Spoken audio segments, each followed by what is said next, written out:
Hugo is standing in the doorway, watching me with a sort of detached curiosity that makes my skin flush red.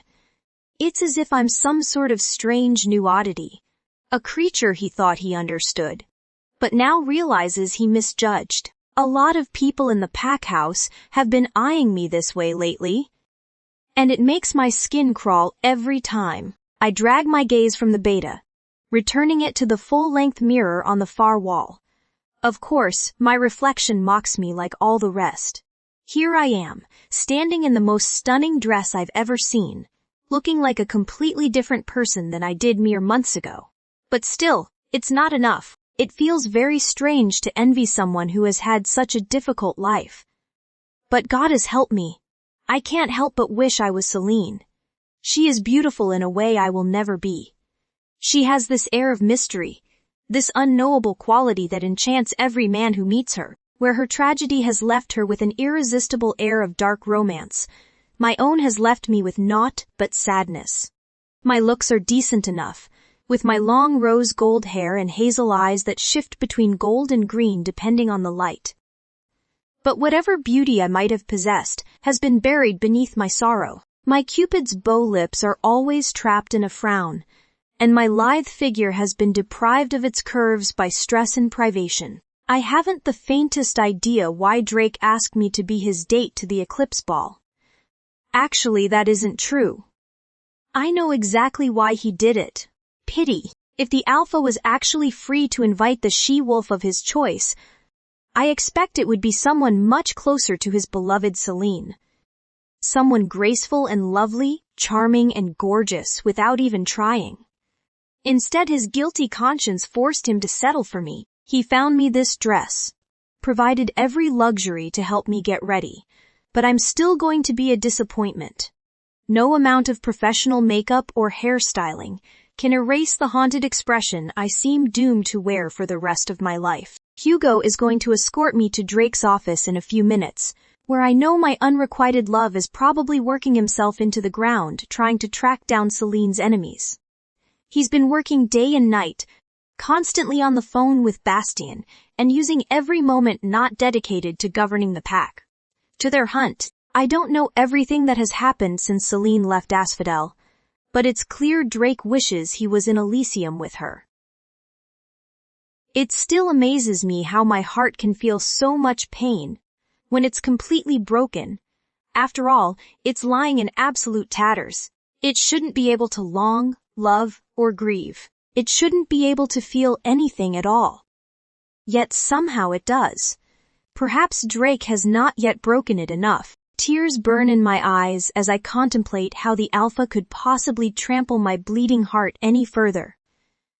But I force them down, looking up to Hugo with a gravel smile. I'm ready. You look incredible.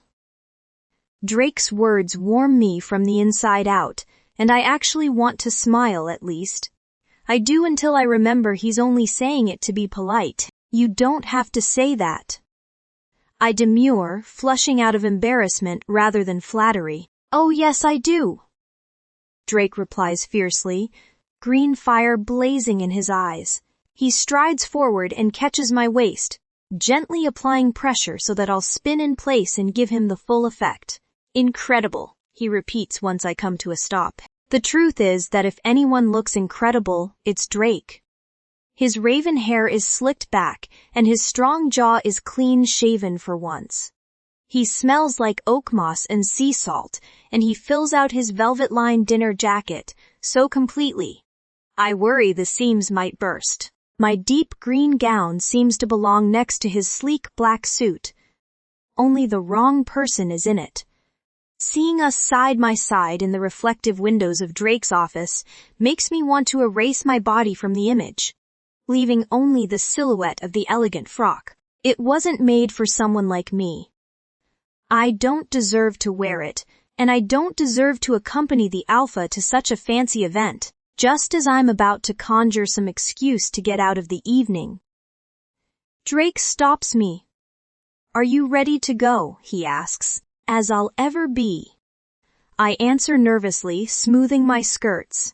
A few hours later, my head is light from too much champagne, and my heart is heavy from watching Drake captivate the pack, going through his duties with unfathomable ease. I can't understand how he does it, how he bears the weight of all their scrutiny and dominates them without ever second-guessing himself. For most of the night we've danced and celebrated like all the others, me simply going through the motions and praying no one will see through my act while Drake lives and breathes the event.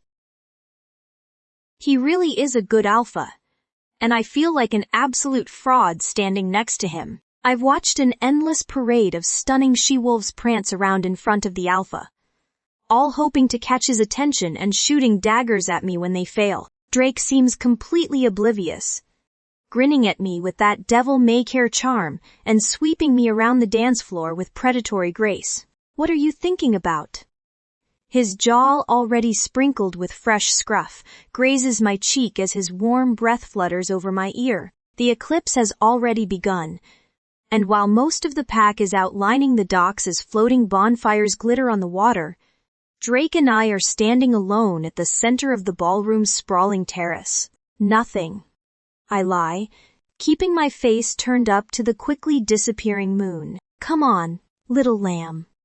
Muscular arms slide around my waist, causing butterflies to explode in my belly. Talk to me. Why do you call me that? I question grumpily, trying and failing to shrug out of his hold, because when I look at you, I see the sweetest creature I can imagine. His lips trail across my cheek, and suddenly I feel like I want to cry. You mean helpless? I correct him bitterly. No, I mean sweet. Drake retorts sternly. You shouldn't. I insist stubbornly.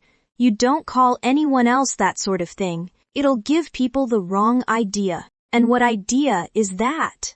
He purrs, pulling me more tightly against his hard body. You know, I snap, and you shouldn't touch me that way either, though I try to pull away from him again. He doesn't let me. Sophie, what's going on? He asks me abruptly. What do you mean?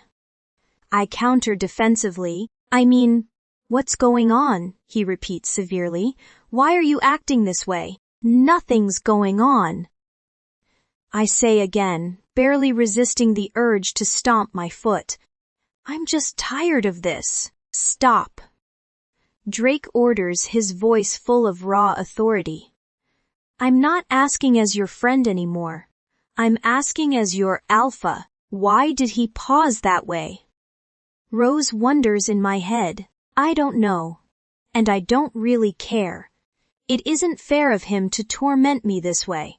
I answer, well, as my alpha, you can kindly leave me alone. I inform him, sounding almost haughty. No, I can't, Drake replies, forcing me to turn in his arms and cupping my cheek in one large hand. There's something I need to talk to you about. What? You mean other than interrogating me? I hiss, squirming against him. I'm entitled to my own thoughts, you know. I should at least be allowed some privacy. Drake's brow furrows in befuddlement. What has gotten into you? I know what he means. I feel like I'm spinning out of control. I'm so overwhelmed and off-kilter after everything that's happened recently. The kidnapping, Martin's death, watching Drake slip away from me a little more every day. Still, I can't help it. My wolf wants nothing more than to lash out with all this turbulent emotion. Even if it is at my oldest friend and deeper love, stop treating me like a child. I demand, knowing full well that I'm acting like one. Nothing has gotten into me. I'm sorry if I don't feel happy every second of every day, but I can't help having feelings. What feeling are we talking about, Sophie? Drake inquires huskily, his emerald eyes glimmering. It's not important. I redirect immediately. What did you want to talk to me about? Looking suddenly like he wants to eat me for dinner. The alpha replies. You're in luck, baby. The palm he's been resting so gently on my cheek slides into my hair, undoubtedly ruining my updo as he buries his fingers in the silky tresses. Because feelings are exactly what I want to talk to you about. Sophie freezes like a deer in headlights, her gold-flecked eyes going wide. What do you mean? I can feel her unease as if it is my own. And I can imagine what she's thinking. Before Bastien turned up, there were a few occasions when I thought Celine might have picked up on my feelings for her. Every time was a trial. The anxiety was excruciating. A sudden vulnerability so overpowering it made my knees go weak. Poor little mate. My wolf thinks fondly. She's absolutely beside herself. I almost feel guilty for while Sophie frets. I'm filled with assurance. I don't have to worry about my love being returned this time. I know how deeply she cares. I know we are fated. I meant to give Sophie more time to recover from the turbulent events of last month. She clearly isn't ready to reveal her feelings to me, but I'm starting to think giving her space is doing more harm than good. In a matter of weeks, Sophie has gone from someone controlling her entire life to complete freedom.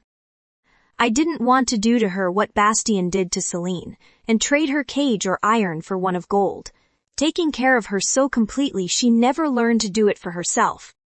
However, I'm starting to see the answer wasn't leaving her entirely to her own devices, but finding some sort of middle ground. Sophie, I know everything in your life is uncertain right now. I begin gently. And this probably isn't the right time to make any major life decisions, but I can't take this any longer. Can't take what? She murmurs, peeking up at me from beneath her lashes. Sighing, I answer, pretending like there are only platonic feelings between us. Some unknown emotion flickers in Sophie's wary countenance. I don't know what you're talking about. She lies crossing her slender arms protectively over her chest. Careful little lamb, I don't appreciate being lied to. I growl, pinning her with a disapproving gaze, especially over matters of such significance. My mate stares at the ground, shifting her weight from one small foot to the other and looking very guilty indeed. Is there anything you'd like to tell me? I press. To my surprise, a mutinous expression comes over her face. You seem to have all the answers, Drake. She mutters. Why do you even bother asking? Come on, Soph. I encourage, giving her tiny waist a squeeze. Don't be like that. Like what? She snaps, her plump bottom lip quivering. You could start by telling me why you're so upset with me. I suggest, letting her pull free of my grip and watching her start to pace across the stone floor. For a few long moments, that's all she does, working herself up into a lather and shooting me adorable glares while she tries to decide what to do. What do you want me to say? She finally bursts out, her skin flushed bright pink. That I'm in love with you. That I have been since we were children, and not being with you is tearing me to absolute pieces, Sophie demands, throwing her arms up in exasperation. Is that what you wanted? Was it everything you hoped? Was it really worth destroying our friendship? Absolutely it is. I bite back, and her eyes well with tears, because we'll be trading it in for something so much better. What are you talking about? Sophie cries. We're meant to be together, Sophie. I proclaim, catching her wrists before she can dance back out of my reach and pulling her flush against me. I'm sorry I didn't see it sooner, but I do now. Sophie shakes her head in disbelief. A rogue tear sliding down her cheek.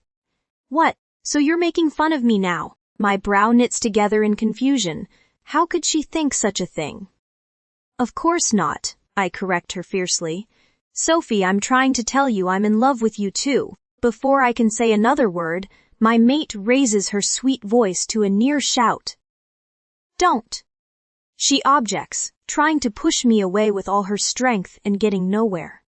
This isn't, I don't want that, not like this. Why not? I interrogate, holding her tight. Because it's cruel, Drake, she exclaims, her voice so shaky she can barely get the words out. How? I question desperately. I've spent the last 4 years living in Celine Duran's shadow. and I refuse to do it for the rest of my life. She hiccups. I'm never going to be Celine, and you know it. Baby, I don't want you to be Celine. My wolf is close to the surface now, and I have to force the words out through clenched fangs. I'm not the only one. Sophie's brilliant eyes are glowing, her muscles wound tight as a spring. Who's lying now?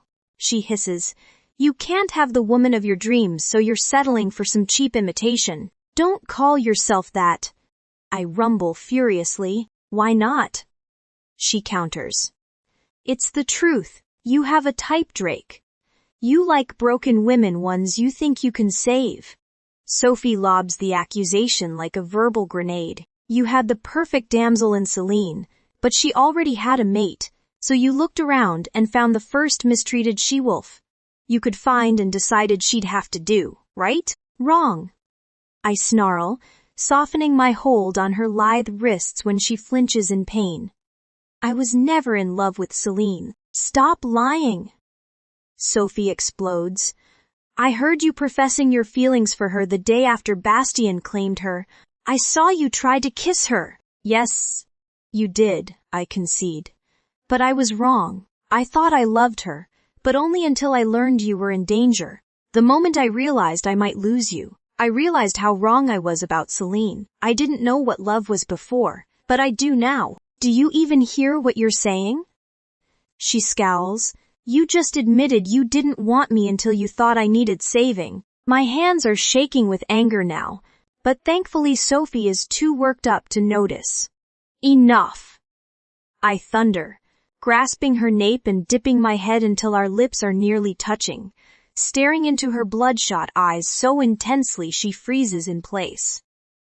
Would you like me to tell you the difference between you and Celine, Sophie? I already know.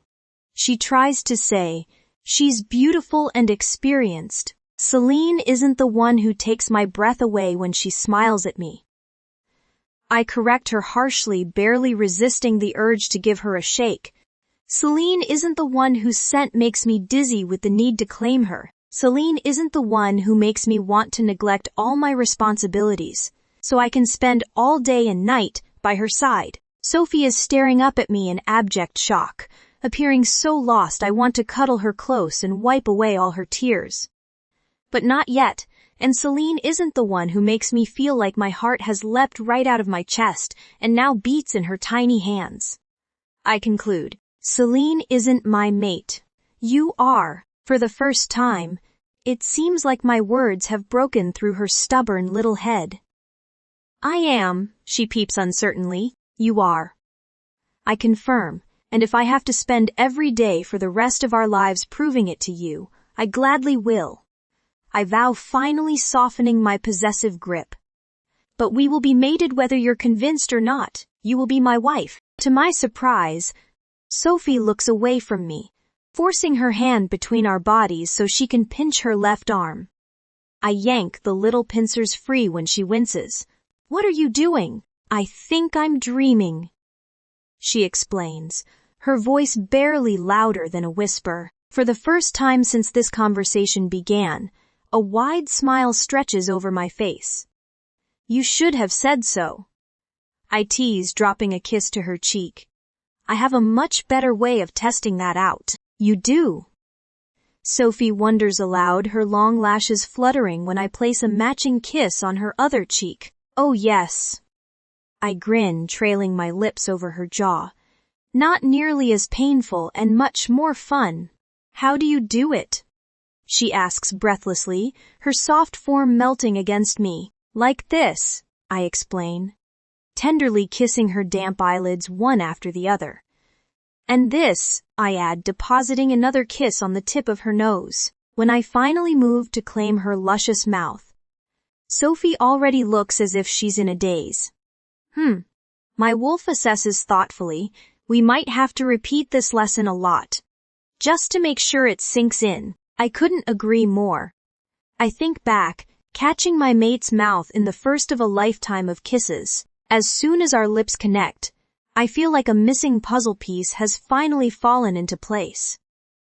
Sophie moans, her lips parting in invitation, And all I can think is that nothing has ever felt so right. I actually think this chapter should be 111. So that it happens before the Drake and Sophie scenes, if not, it can be presented as a memory. Much more of this.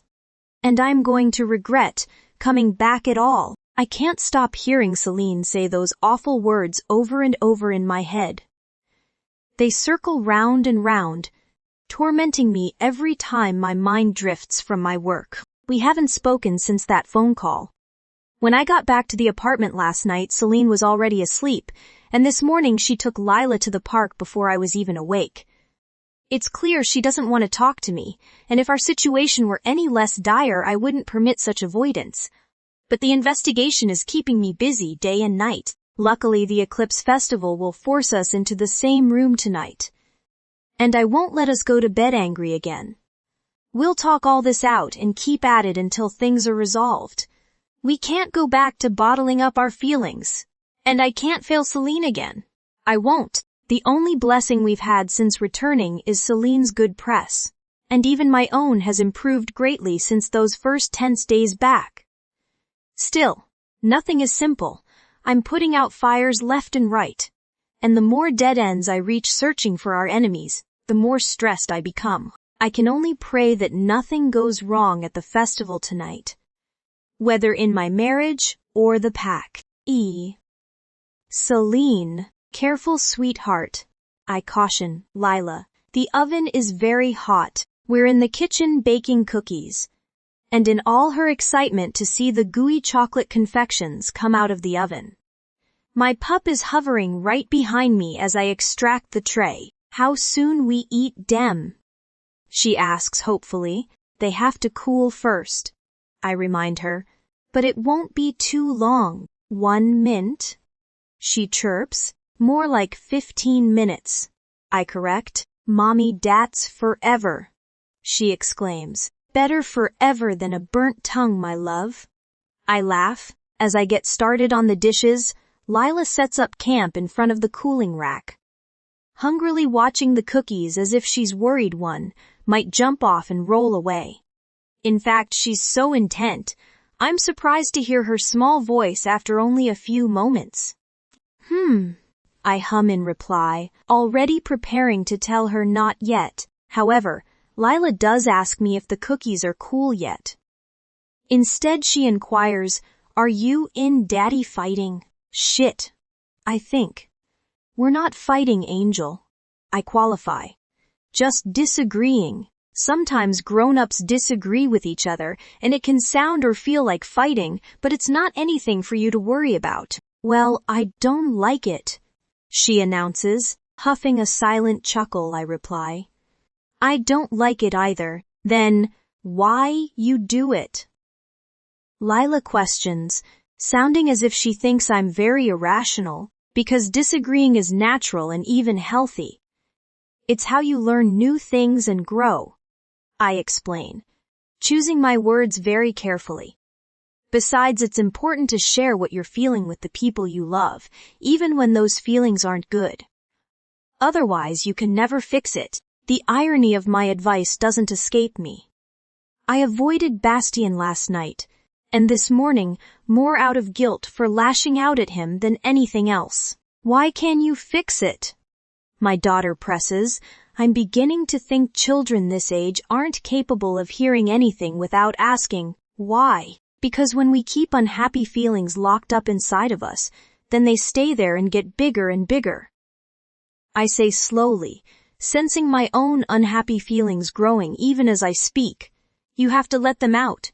You just have to be very careful how you do it, how you express them. Like when I tell Daddy I no like him. She chirps, that's right. I confirm. Or when foolish mommies tell their mates they regret reconciling with them. So you and Daddy make up? My pup continues. Not yet, Lila Bean. I confess. Sometimes you have to take a little bit of time or space to calm down or figure out what you're feeling. So you don't say things you don't mean. Or when you're a big scaredy cat who can't face the bad things you already said, like when you're very upset. And I have you lie down in your room until you're ready to talk. So how long it take? Lila wants to know. For me and Daddy. I clarify, yes. She peeps, hopefully not much longer. I answer truthfully. I'm not sure why I'm feeling so moody, but I really don't want to fight with Bastian. I just have to find the courage to face what I said, and hope my husband will forgive me. Xian? My mother brings Lila down to my study just before 7 to say goodnight, as we all decided she was too young to stay up for the festival. My pup toddles in, her adorable little face unusually serious as she crosses the room. When I pull her into my lap, she snuggles in deep, the exact way Celine always does. Sometimes they're so alike my heart aches. There's my sweet pup. How was your day, Lila Bean? She looks up at me with the same sober expression. Daddy, I don't want you and Mommy to disagree anymore. Her words catch me off guard. Celine warned me how pups pick up on everything, but I wasn't prepared for her to be so tuned in when she hasn't even seen us together. I don't want us to either. I respond simply. Lila throws her arms up in exasperation. So make up. It's not that simple, little one. I sigh, kissing her hair. Yes. 'Tis Lila insists. Just say so-we. I start to chuckle softly, wishing everything truly was as black and white as they seem in children's minds. However, when Lila hears the rolling rumble in my chest, she frowns. Is not funny, Daddy. I know, sweetheart. I'm sorry. Hugging her close. I promise, I'll talk to Mommy tonight. You have my word. Good. She nods firmly, scrambling down from my lap now that the mission is accomplished. Hey. I call after her. I don't get a goodnight kiss. Lila turns back with a radiant smile and giggle, running back over to me and throwing her arms around my neck. Good night, Daddy. Squeezing her tight, I reply. Good night, Lila. I love you. When Celine appears, I'm standing in front of the wide floor-to-ceiling mirror in my closet, decked out in a black suit and wrangling my cufflinks into my sleeves. She leans in the doorway, looking so stunning my heart skips a beat. She's wearing a long black dress, embroidered with gold, silver, and bronze threads, making it appear as if she's wrapped in the night sky itself. It flows around her like a cascading shadow, complemented by her smoky eyes and onyx jewelry. I only wish she looked as happy as she is lovely. Instead, her beautiful features are positively forlorn. Turning to face her directly, I fall into the bottomless pools of her eyes and Axel sits up in concern. I don't care what we have to say, as long as it takes that look of her face. Before I can open my mouth to do as my wolf suggests, Celine beats me to the punch.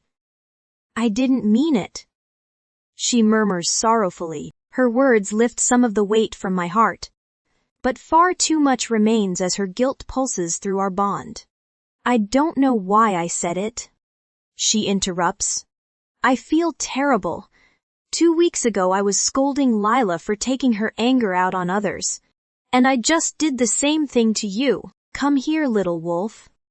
I order, opening my arms to my poor mate. She doesn't listen. I don't know why I said it, Celine repeats. I just feel so out of sorts. Everything is such a mess. Tears well in her eyes as she emphatically shakes her head. Striding over to her, I don't stop until our bodies are mere centimeters apart. Celine, look at me, I instruct, taking her chin when she still does not obey. I'm sorry too, I profess, brushing away an escaped tear. You were right, and I never want to make you feel that way, not ever. But I don't, she insists. I don't regret coming back. I'm so much happier than I've been the last few years, even with all the disasters. I am too, I share, leaning down to kiss her. She dodged my lips, and Axel growls from somewhere inside me. I'm not just sorry for saying those things, Celine says, ignoring my wolf's warning. I'm sorry I avoided you. I'm sorry I didn't talk to you. I've been acting like a child. Listen to me right now, mate. I command. You've got to stop beating yourself up for this.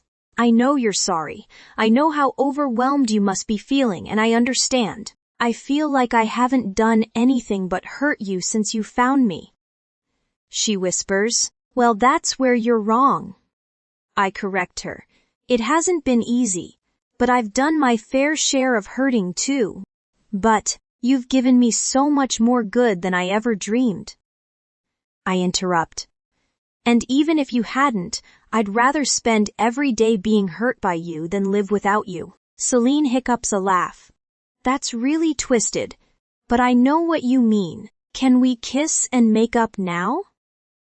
I ask with a grin. Celine slides her arms around my middle and presses herself flush against me. Just kiss. For now, I concede, claiming her lips. But later, you're all mine. The eclipse festival sprawls before us, a whirlwind of lights and colors.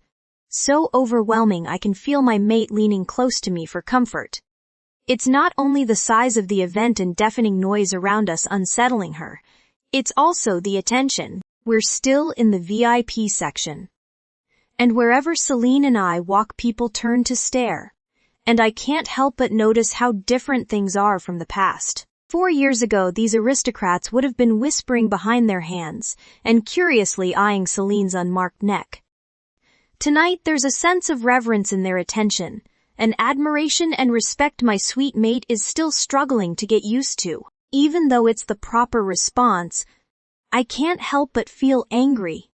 It took my pack this long to see Celine for the treasure she is. They should have been bowing down to her from day one. How are you doing, little wolf? I murmur as we enter a shining pavilion, pausing to nibble her earlobe and relishing the blush that bursts across her cheeks. She peeks up at me from beneath her lashes.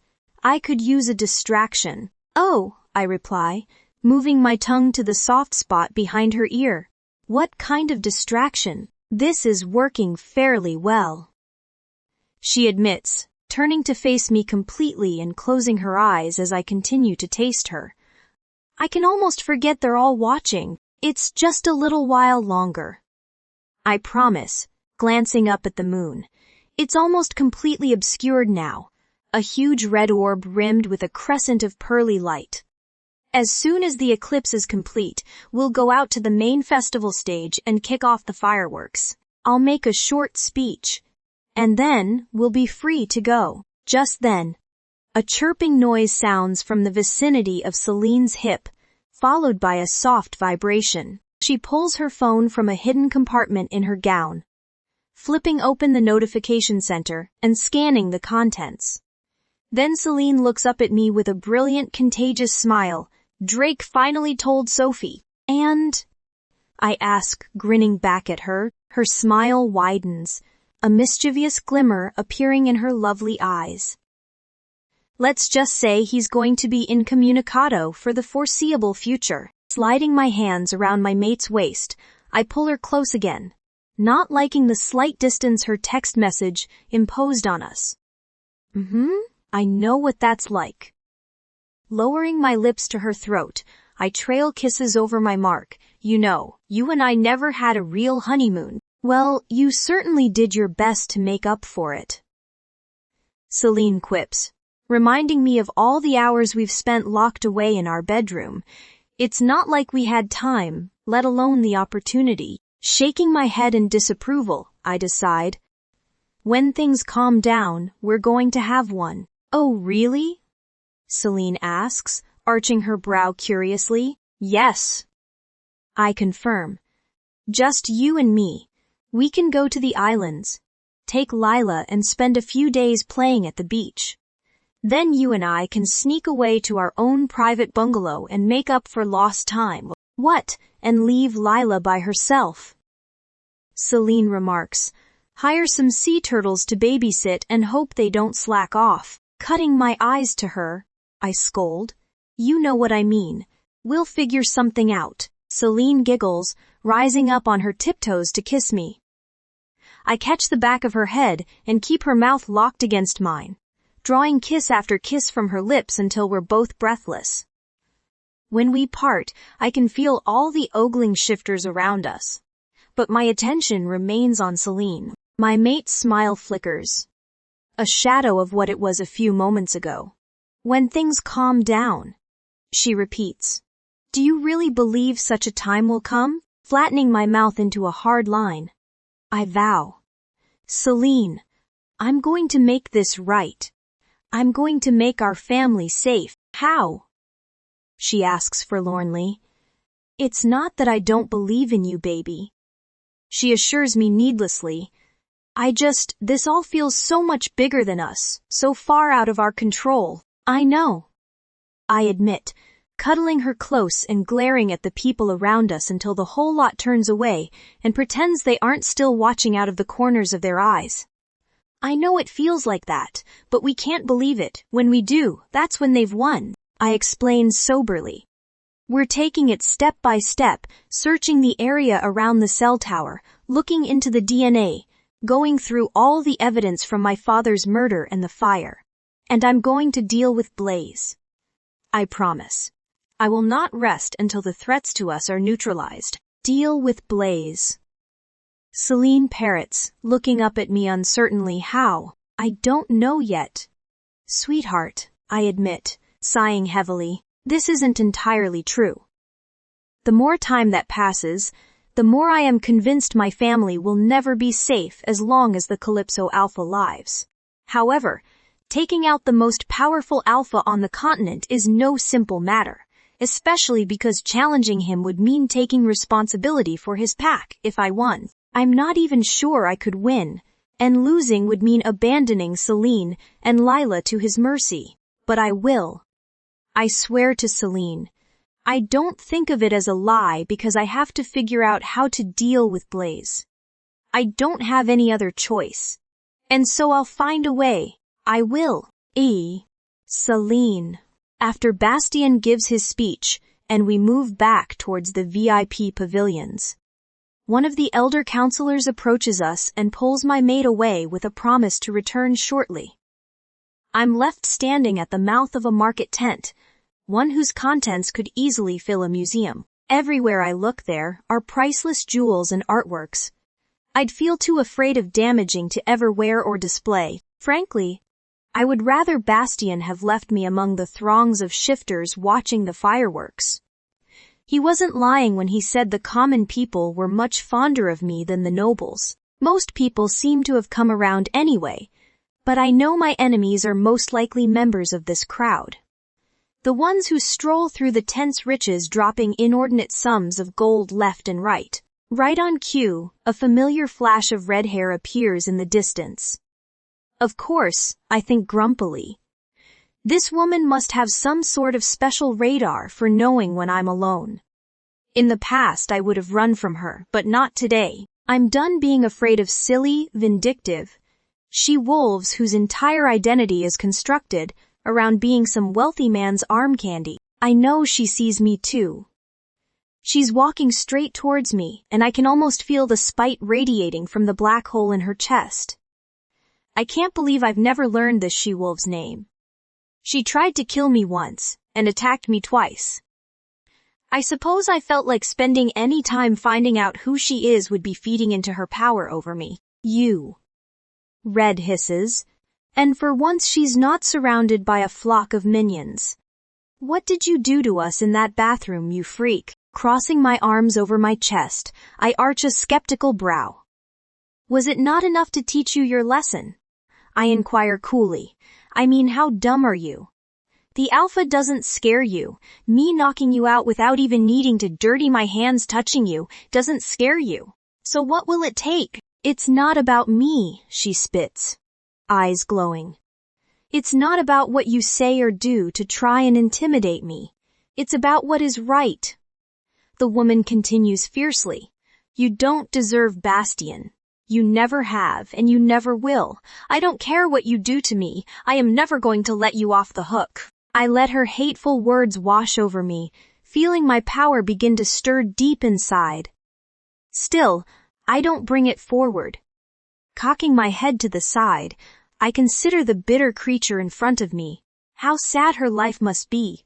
If this is the story she has to tell herself, if she feels the need to attack others for getting things she wanted. I feel sorry for you, I announce, watching pure outrage consume her features. Excuse me, she barks. I repeat slowly. Feel sorry for you. Red tries to move towards me, and this time I do reach for my power, sending out a pulse strong enough to knock her off her feet, but small enough to keep her conscious. Moving to stand over her, I keep her pinned to the ground with my foot, pressing my shiny gold stiletto into her belly. Your life must be fucking miserable. I reason coldly.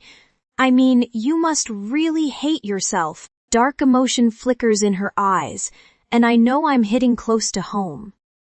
I know what that's like. But it doesn't mean I'm going to let you bring me down. Pressing my heel into her flesh enough to pinch, but not break the skin, I add.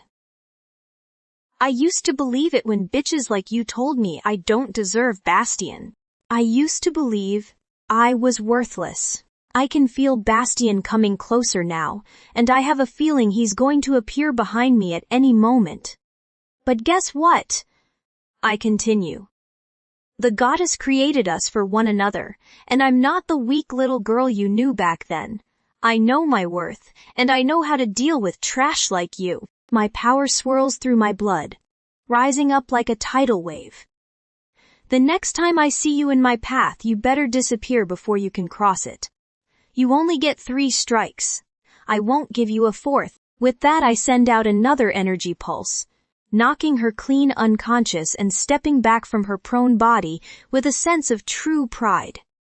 Bastien's oversized hand lands on my waist, and I look up to find him gazing at me with pure pride and raw desire. Before I can speak, he glances pointedly to my left, and I realize he wasn't the only person who witnessed my confrontation. Dozens of aristocrats and elders circle us, their mouths slack-jawed with surprise and respect. Even fear. I guess Bastien was right. We really aren't the same people we used to be. And now the entire pack knows it. Slow down, little one. I call as Lila races down a steep hill. We're in the park for our daily tea time, which we agreed should always be a picnic on sunny days. While I'm laying out the blanket and unpacking the basket, my granddaughter is racing around the grassy meadow, burning off all her youthful energy.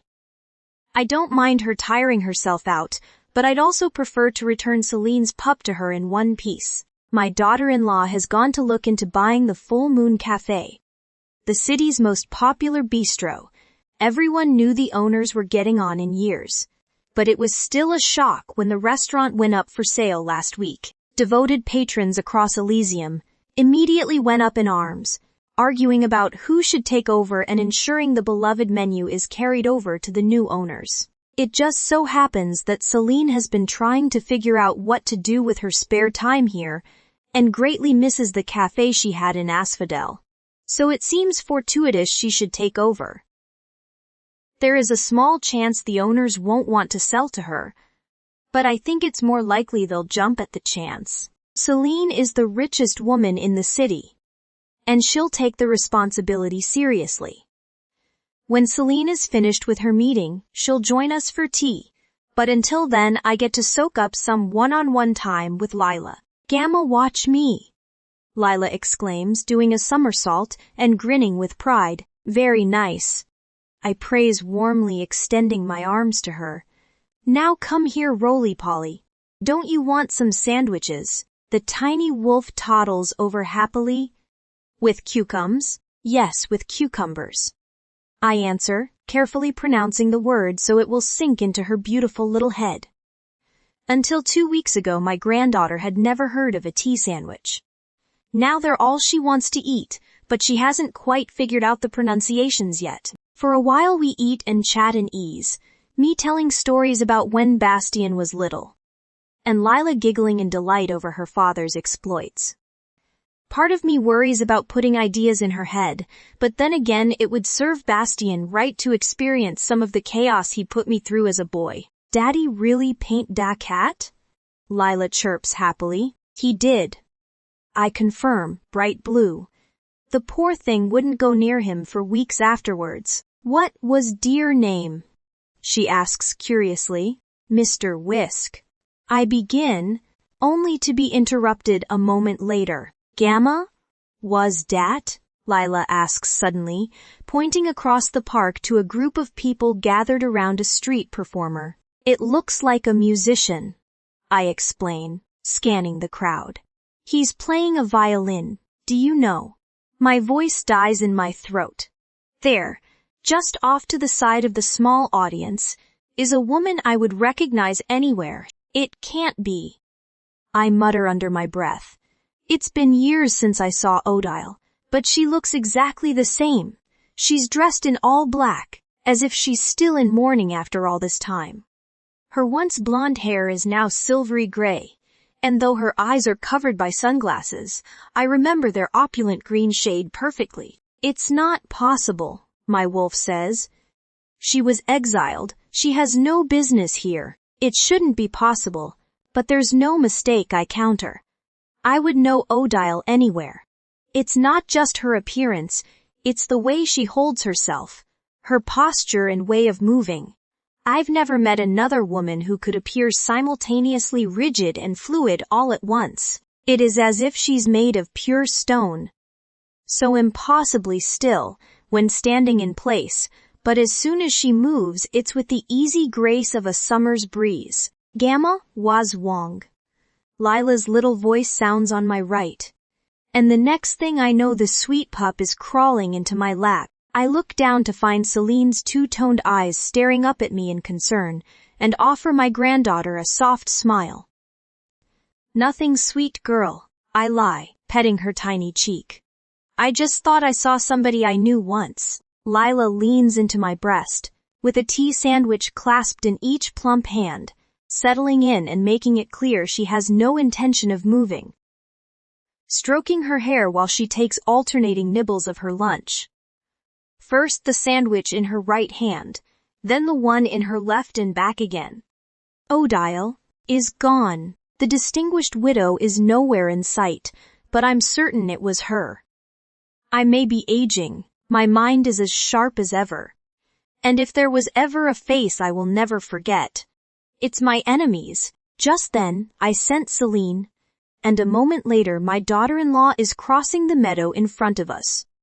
Barefoot and carrying her heels in one hand. She's grinning at Lila, who is still happily munching away in my lap. Are you so comfy that you're not even going to come say hello to me, Lila Bean? She teases. Uh-huh. Lila nods mischievously, sending us all into a fit of laughter. She's a fickle little thing. I chuckle. Celine leans down and kisses her daughter's hair. Not fickle.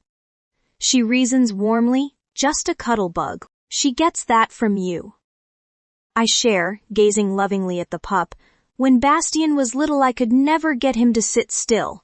But give this one a snuggle and she'll be on you like glue. When I look up, Celine is watching me closely, as if she can read my unease through my smile.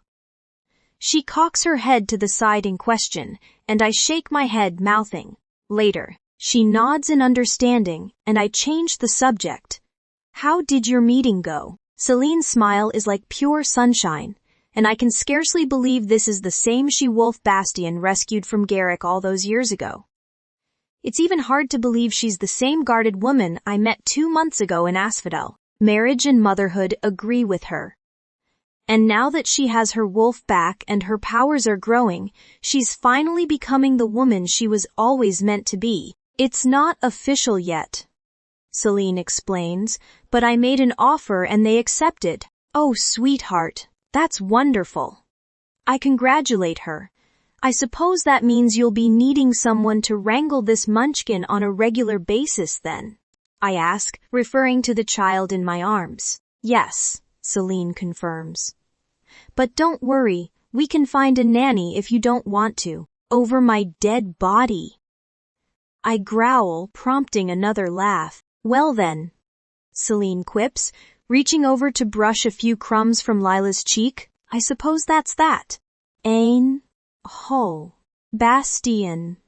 I know something is wrong the moment my mother walks into my study. She's pale and gaunt, as if she's seen a ghost. I'm on my feet instantly.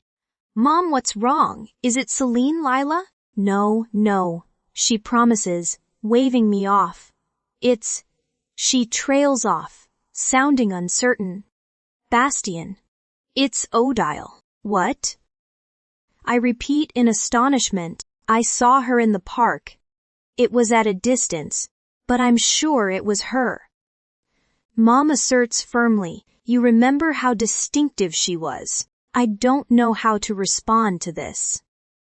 1,000 thoughts are swirling through my mind. Tell me everything. As my mother recounts the tale, my mind races. Odile was once my aunt by marriage. She married my traitorous uncle and birthed his heir Frederick, and though my father never uncovered any evidence that Odile was involved in my uncle's attempted coup, we always expected she was an active player in the scheme. I believe you. I tell Mom after she insists she's not crazy for the dozenth time. The question is why? Why would she come here? Why now? It can't be a coincidence, Mom surmises, not with everything that's gone wrong the last few years. Her words hit me like a slap across the face. All this time I've been struggling to understand the motive of our enemies, attributing everything to a hunger for power. However, this has always felt more personal than that. I can't believe I never considered this before. Mom nods in agreement. If you ask me, Arabella isn't the only one who wanted revenge. Again, I freeze. What? For Flynn? Mom clarifies, as if the answer was obvious. Are you saying you think she targeted Celine and I because she blames me for Flynn's death? I question dumbly. Well, of course, she replies. What did you think it was about? Slowly lowering myself into my chair. I bury my head in my hands. Gods, I've been so blind. Rubbing my eyes, I wonder aloud. But if Arabella wanted revenge, why focus so much on marrying me? Mom purses her lips. I think the question is what she was planning after you were mated. Who's to say she planned on keeping you alive? Taking a series of deep breaths, Celine suspected she wasn't working alone. And we know she allied with Gregor. Do you think it's possible she also allied with Frederick and Odile?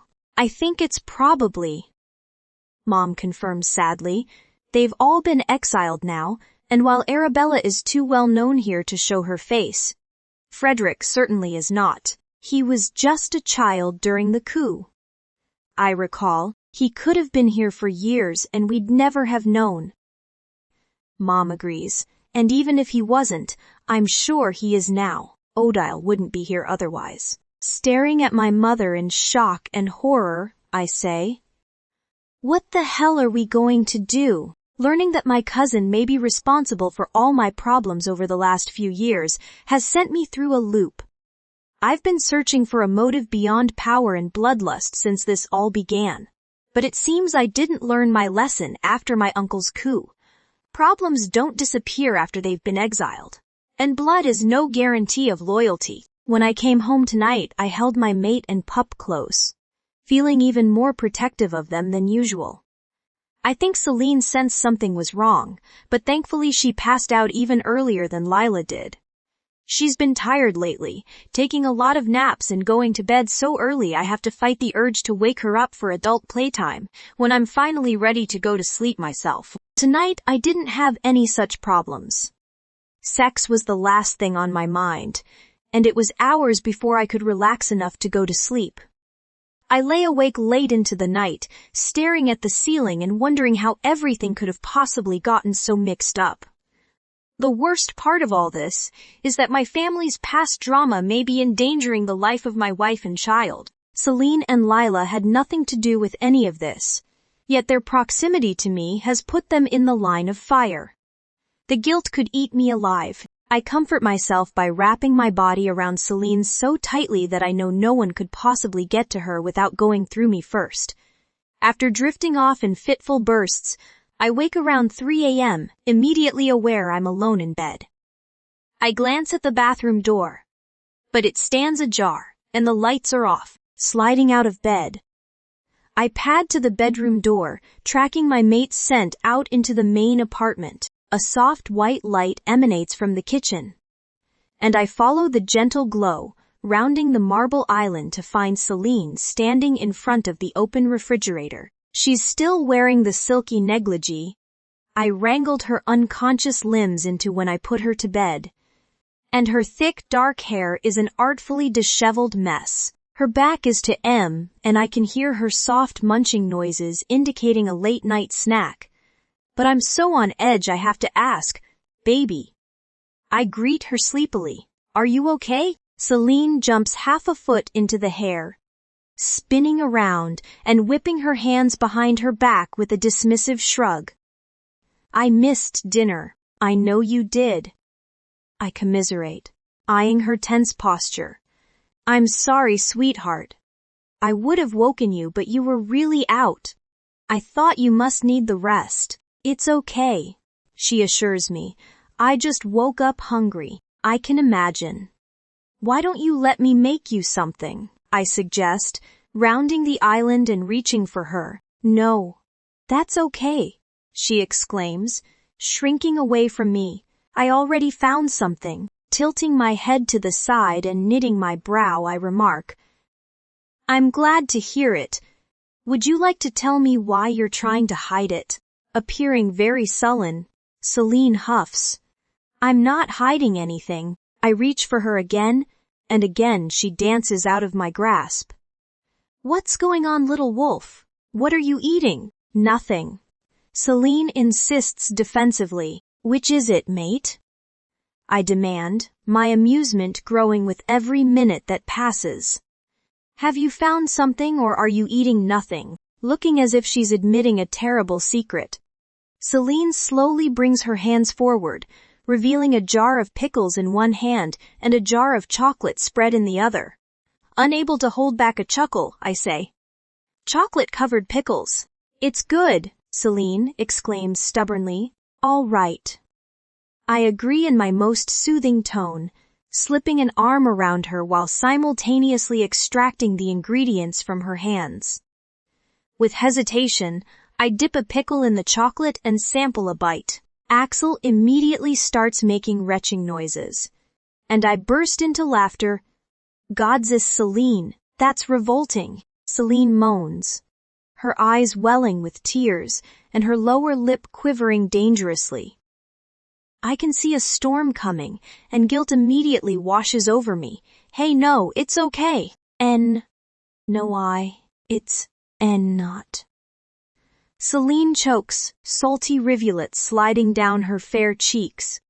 "You said IW was revolting." "Celine, baby," I profess, framing her face in my hands. "I said the pickles were revolting, not you." "Yeah, but I'm eating them, so I'm disgusting," she cries, breaking down completely, absolutely beside myself, and baffled about how a midnight snack turned into such a minefield. I pull her into my arms, rocking her as I ask, "Sweetheart, where is this coming from? I just wanted a snack." Celine wails pitifully, sobbing into her pickle. If I had a death wish, I might ask my mate if it's her time of the month. I know she was unafflicted yesterday, but we haven't been intimate today, and she must be due. We've made love just about every day since reuniting, and she hasn't had her period yet. Of course, the logic slowly works out in my brain. That was 2 months ago. All of a sudden, our conversation in the cafe comes back to me. "You're probably breeding already. You're the most fertile you'll ever be, and we've had unprotected sex dozens of times." Looking at Celine sharply, I lower my face to her neck, inhaling deeply and feeling a rush of euphoria when her altered scent reaches my nose. A joyous laugh escapes me, and my poor little mate cries harder, Stop laughing at me. I can't even explain my discovery or correct her misunderstanding. I'm too thrilled, overjoyed, and kissing Celine everywhere I can reach. I lift her into my arms and spin her around. What are you doing? Celine hiccups, clutching me for support. Celine. I say her name like a prayer, exalting my perfect mate and setting her down so I can look into her beautiful face. You're pregnant, I explain. Kissing her lips, nose and eyelids, kissing all the way down her neck to my mark, then back up again. What? Celine sniffs in confusion. Your scent is only just starting to change. I share. But it's there, and it all fits. The exhaustion, the cravings, the mood swings. Mood swings. Celine repeats, thoroughly affronted. Sweetheart, I say, trying to pull her attention to the matter at hand. We're going to have a pup. My words slowly sink in, and Celine's eyes grow so wide I fear they might burst. Are you sure? Yes, baby. I insist, sliding my hand to her flat tummy and trying to feel the tiny being within. I'm sure. Celine thinks about this for a long moment, the gears visibly turning in her mind as she tries to process the news. Eventually, she looks back up at me and bursts into fresh tears, throwing her arms around my neck. Celine, why are you crying? I inquire in concern. Because I'm happy, she bawls, pressing her tear-stained face to my neck. Gathering her up into my arms, I vow. It's going to be different this time. I'm going to be with you every step of the way. You won't have to do it alone. Celine whimpers, and at first I don't think she's going to share her thoughts. But eventually she gazes up at me. You have no idea how much I wanted you with me. She weeps. I was begging for you in the delivery room. I was begging for you from the moment we parted. You don't ever have to go through that again.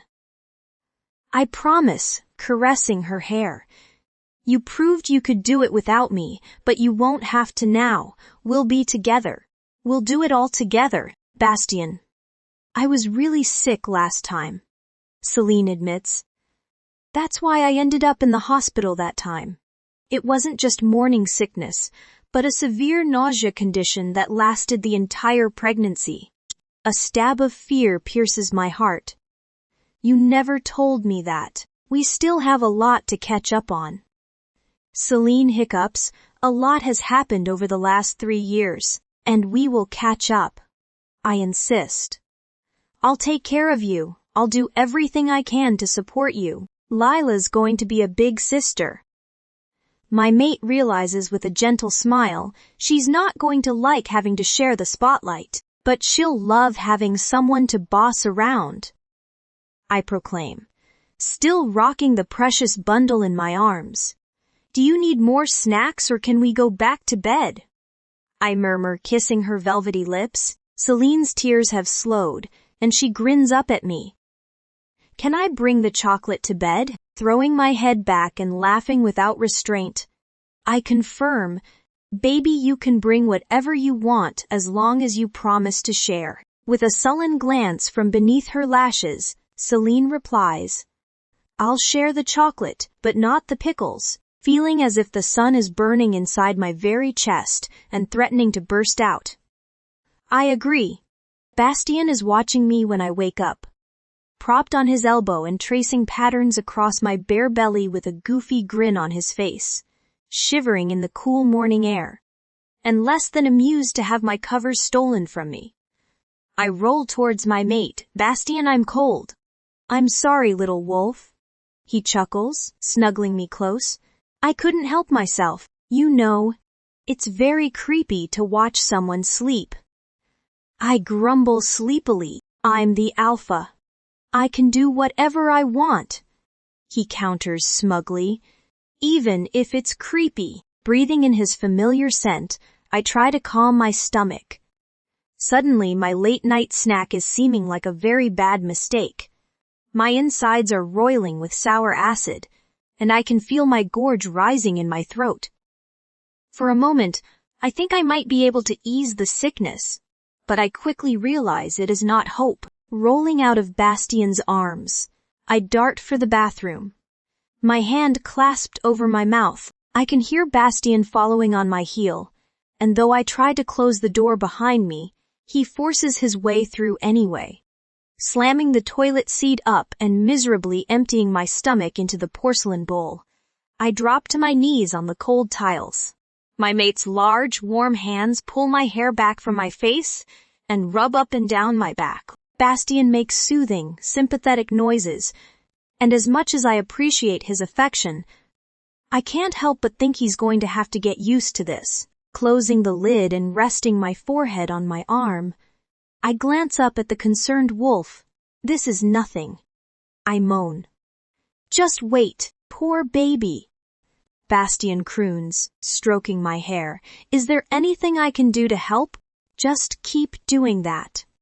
I murmur pitifully. We need to get you in to see a doctor. He muses. Surely they can prescribe you something. I nod. I'll make an appointment. In the distance I hear Lila calling me, and Bastian's lips graze my temple. I'll go. He assures me. Do you think you can stomach any breakfast? Before I can answer, another wave of nausea rolls over me, and my head is already back in the toilet. Hi Tay. When I finally make it out into the living room, Lila is helping Bastian make pancakes. She's sitting on the counter next to the bowl, stirring while he pours flour into the mix. I move towards her, but the moment the scent of sizzling bacon hits my nose, I turn green and retreat. Mommy, where you going? My pup inquires, squirming on the marble surface, like she wants to get down but can't figure out how. Wiping his hands, Bastian lifts her down, and Lila runs to hug me good morning. I'm sorry, Angel. I hum, kissing her sweet-smelling head. Mommy's tummy is upset. We're still standing there huddled in the living room when Aiden enters a moment later. You're late, Bastian, he announces, pushing through the door without knocking. The beta turns to face Lila and I, a wide grin splitting his cheeks. Good morning, my lovelies. The next thing I know, a vicious snarl sounds from the kitchen. And in the blink of an eye, Bastian is in front of us. His claws are extended, and his fangs bared, eyes aglow with rage as he glares at his best friend. Bastian, what are you doing? I exclaim. Aiden's palms raise, and though surprised, he doesn't seem alarmed. Easy, brother, I'm not going to touch them. While Bastian heaves in deep breaths like a wild beast, Aiden glances at me and scents the air, sudden understanding washing over his features. I see. He smiles, feeling a bit extra protective, buddy. Daddy, why are you grumpy? Lila pipes up, reading her father's threatening behavior as little more than a bad mood. Your daddy's wolf is just a little on edge. Aiden explains in a low, even tone. He just needs a minute to calm down. Bastian. It's only Aiden, I add, reaching for his hand.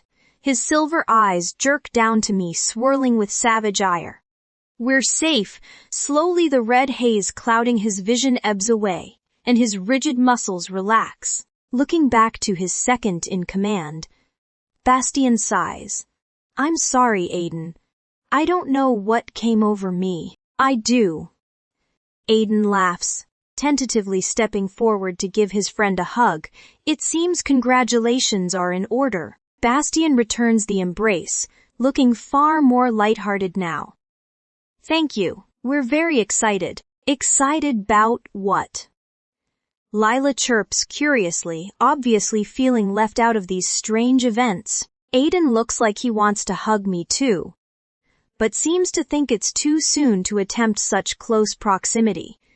Instead, he turns to my pup, excited that your mommy bought a new cafe. He lies smoothly. Bastian and I both shoot him appreciative looks. We are definitely not ready to explain this to Lila yet, but we ready knew dat. Well, Aiden didn't. I correct her warmly. This is the first time we've seen him since it happened. Rising to my feet and carrying the pup with me, I push Lila into Bastian's arms, forcing him to calm down further. Before I can think of moving away, he snakes his free arm around me, sandwiching himself between our bodies. Aiden is watching us with obvious amusement, but then his face twists up into a grimace as he peers towards the kitchen. I think your bacon is burning. Dao een, teen, Bastian. You know you'll have to go now. Aiden says grimly once we're alone in my office. I don't need him to explain. I know he's talking about the Calypso pack. I've been thinking about going for a while now, and now it's more important than ever to deal with these threats. At the same time, I can't stomach the idea of leaving Celine when she's so vulnerable. I can't leave my pregnant mate alone, especially not when we still have enemies here. I've already filled my betas in about my mom seeing Odile, and Donovan has been scouring the city since. Bastian, if it's another girl, Aiden scrubs a tired hand over his face. You don't have a choice. I know that. I snap, lashing out at him, and instantly regretting it. I'm sorry. I sigh. It's not just the danger or the need to protect Celine. She was really sick last time, and I wasn't there to take care of her. She did it all alone. I don't want to admit my other fears, but they spill out of me anyway. And I missed it. I missed seeing her perform a miracle. I missed seeing my daughter grow into being and enter the world. As much as I hate to admit it, I'm not sure what bothers me more, not being here to protect my family, or missing out on these experiences. The knowledge fills me with guilt and shame. What kind of wolf am I? What kind of alpha puts their own selfish desires over the safety of their loved ones? You're doing this to protect them. Aiden reminds me, as if reading my thoughts, so that the next pup that comes won't have to worry about any of this, so that you can be there for every second of the journey. Celine is only 24. She has a lot of breeding years ahead of her still. As long as she has a future, you'll have more chances. But she has to have a future, Bastian. He's right. I know he's right. How am I even supposed to leave again when the pack is still angry at me for chasing Celine to Asphodel? Because you won't be leaving everything to the council this time. Odette, Donovan, Celine and I will still be here to take care of business. Between the four of us, we'll keep the trains running. My beta reasons, as much as I want Celine to feel empowered as my mate and get involved with governing the pack. The plans we've drawn up for my hypothetical trip didn't account for her being pregnant.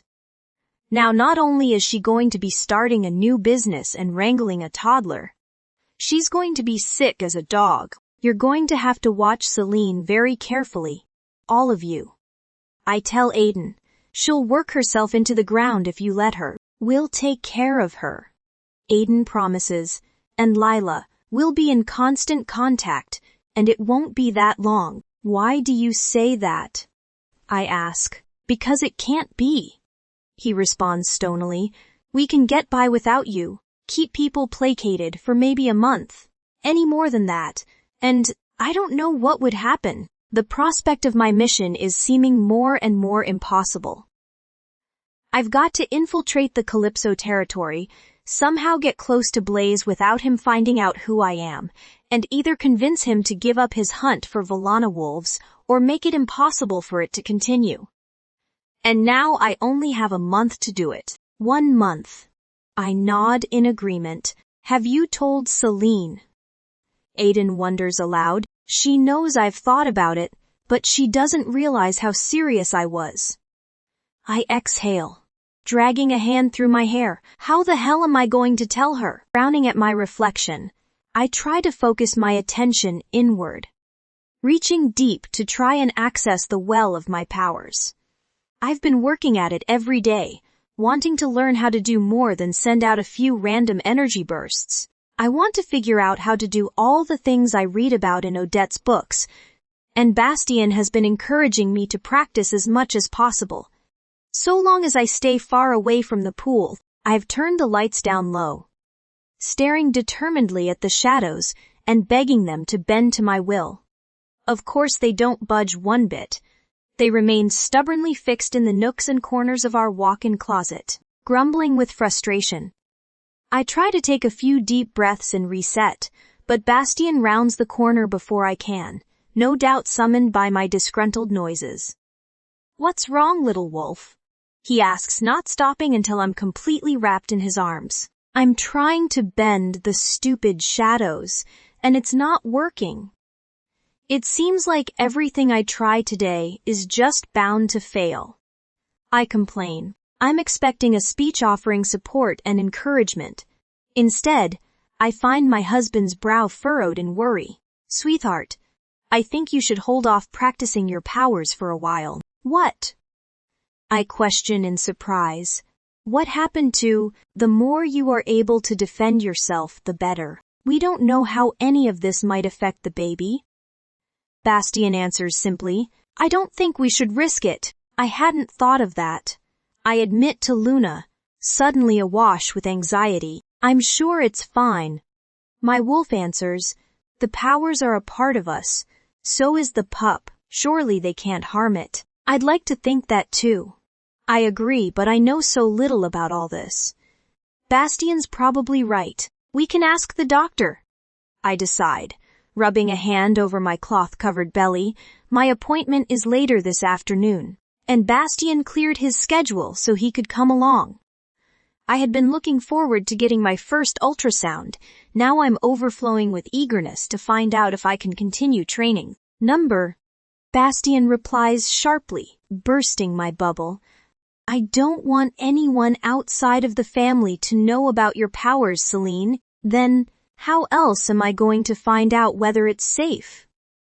I argue. "We'll keep researching and just feel things out as we go along," he states, as if we've had a long discussion on the matter and landed at this decision together. "Oh, really?" I reply. "That's what we're going to do. That's what I think we should do." My mate amends gently. "We can't risk the information getting out, and we can't risk you or the baby. Bastien, I knocked out a she-wolf in full public view last week." I remind him sardonically. "I think people are going to find out about my powers one way or another. They don't know what they saw at the festival," Bastien claims.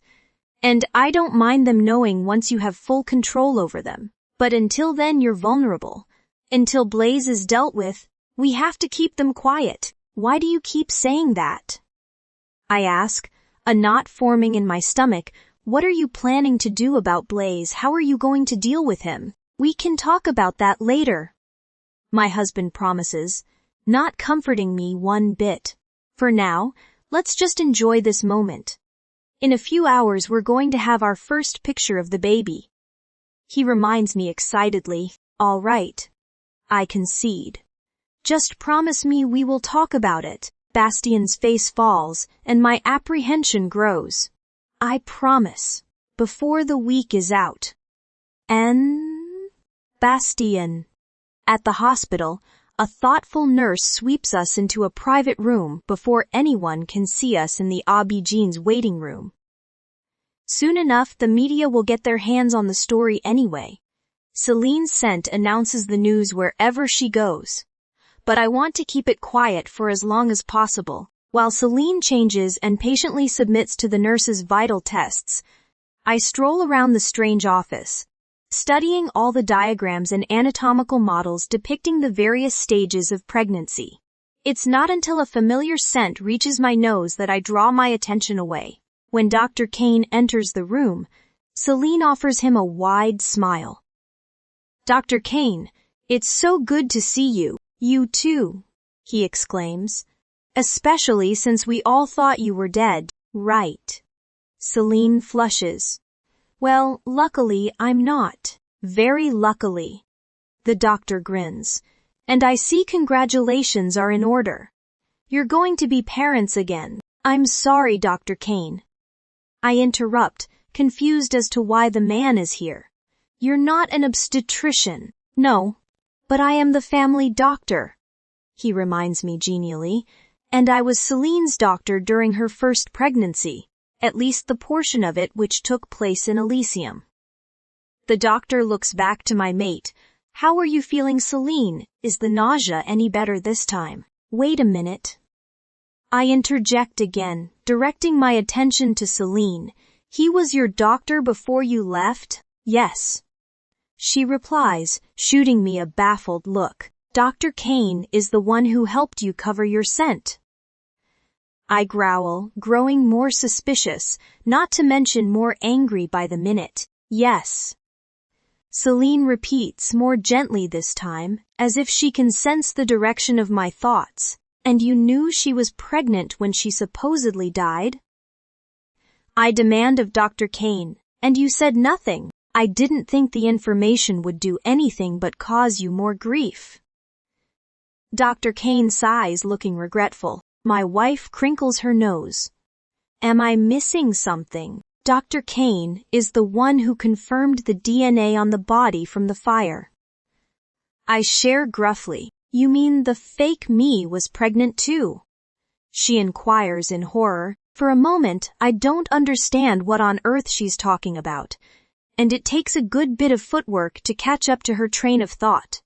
An anonymous medical examiner couldn't have known Celine was pregnant and would have easily missed the discrepancy between bodies. But Kane knew about the baby. So either the unfortunate soul who was used to impersonate my mate was also pregnant, or he knew it wasn't Celine and lied. My existing suspicions about the man begin to spread like wildfire. But then the doctor calmly explains. We never checked for that detail. The corpse was so burnt we couldn't even tell if it was male or female, and once the DNA came back a match.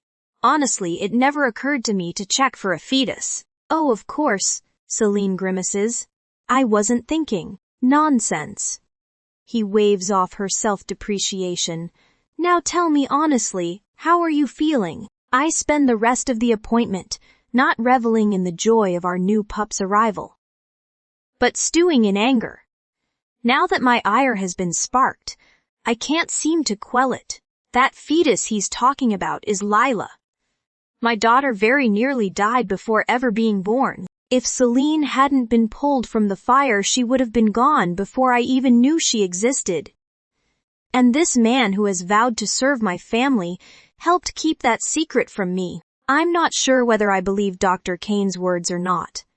He seems to have a reasonable explanation for every clue that points his way, but the clues continue to pile up. I can't imagine how he could have become mixed up in my family's drama, but he's growing more suspicious by the minute. When the appointment is over and Celine is changing back into her regular clothes, I call Aiden. How'd it go? He greets me. Listen. I jump in without delay. Is the hospital within the range of the cell tower that transmitted the safe house footage? There's a pause as my beta checks the map, followed by a slow but firm number. And what about Dr. Kane's house? I press. Is it within range? Another long pause builds as my friend looks up the address. Only this time, he sighs. Yes. Drawing in a deep, steadying breath, I snarl. I want a full background on that man. Right now. I order. I want to know everywhere he's been over the last decade. Everything he's done. Everyone he's ever spoken to. You think he might be behind all this? Aiden asks. I think he's involved somehow or another. I theorize. He may just be corrupt and taking payments for helping whoever really is responsible, or he may be involved more substantially. But too many coincidences have happened now. Too many clues point in his direction, quickly sharing the revelations I discovered during the appointment. I wait for my friend to tell me I'm overreacting again. Bastian. He broaches instead. Kane was also the one who examined your father's body. He was at the crime scene, and we were never able to identify the scent of his attacker. We thought they just covered it up. But what if it was somebody we already knew, someone who was there right after? When Celine walks out a few minutes later, I take her face in my hands. We're finding you another doctor. I'm not sure we should do this today. Celine frets, watching Lila nibble on a slice of apple. It's just before lunchtime on Saturday, and we've agreed to tell our pup about the new addition to our family before night falls. Everyone is going to know before too long. I remind her she should hear it from us, not from whispers on the street. She wouldn't know what they meant even if she did hear them. Celine argues. She's too young, we should wait. Only we can't wait because I need to know everything is all right before I leave for the Calypso pack. I need to make sure my family is on solid footing, that Celine and Lila can thrive without me. The more time she has to get used to the idea, the better. I remind my mate, yes, but... Celine trails off, cradling her belly. Bastien, nothing is certain until we've made it past the first trimester. If something goes wrong, I don't want to have to explain that to her on top of everything else. Is that what you're worried about? I question, striding towards her. You're afraid you might lose the baby. The idea hadn't even occurred to me.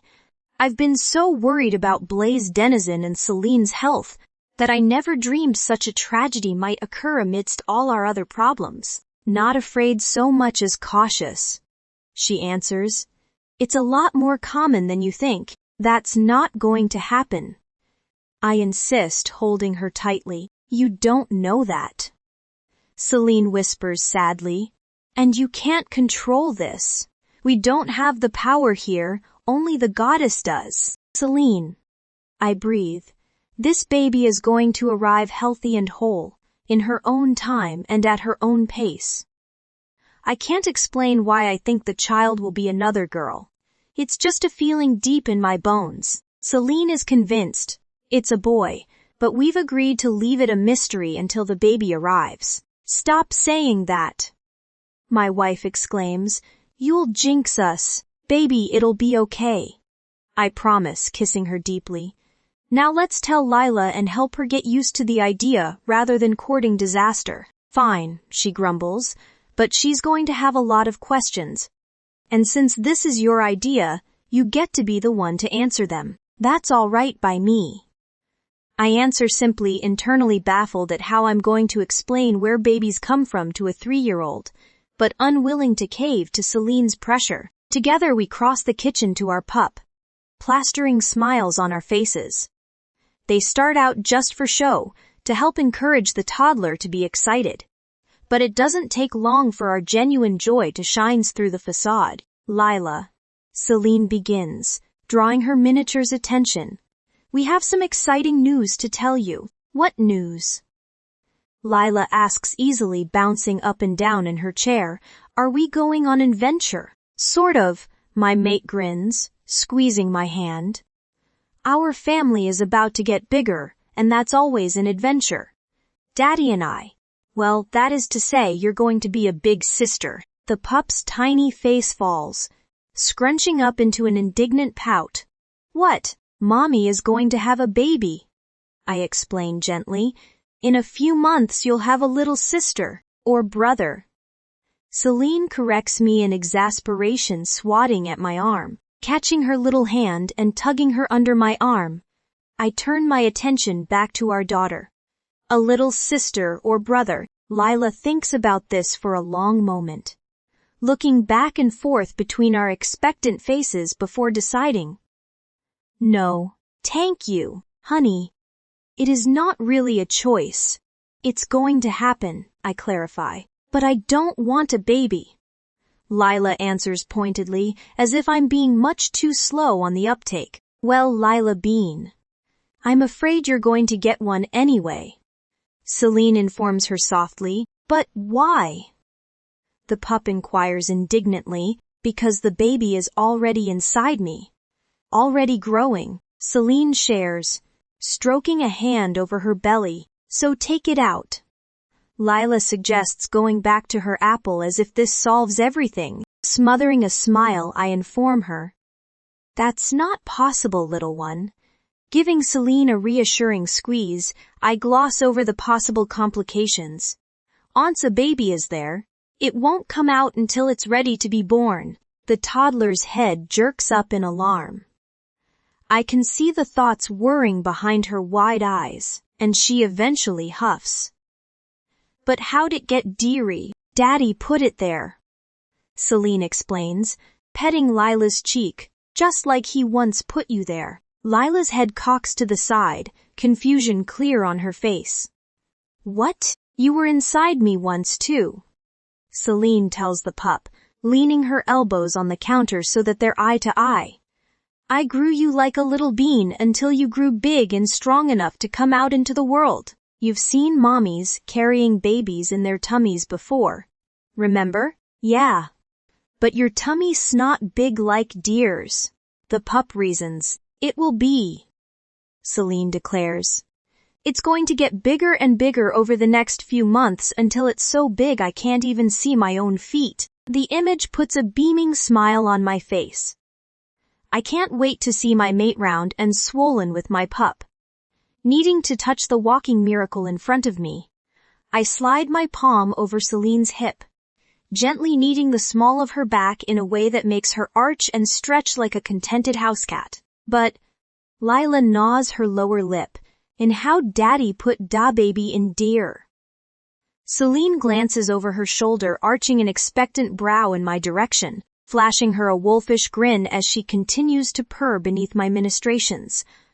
I improvise.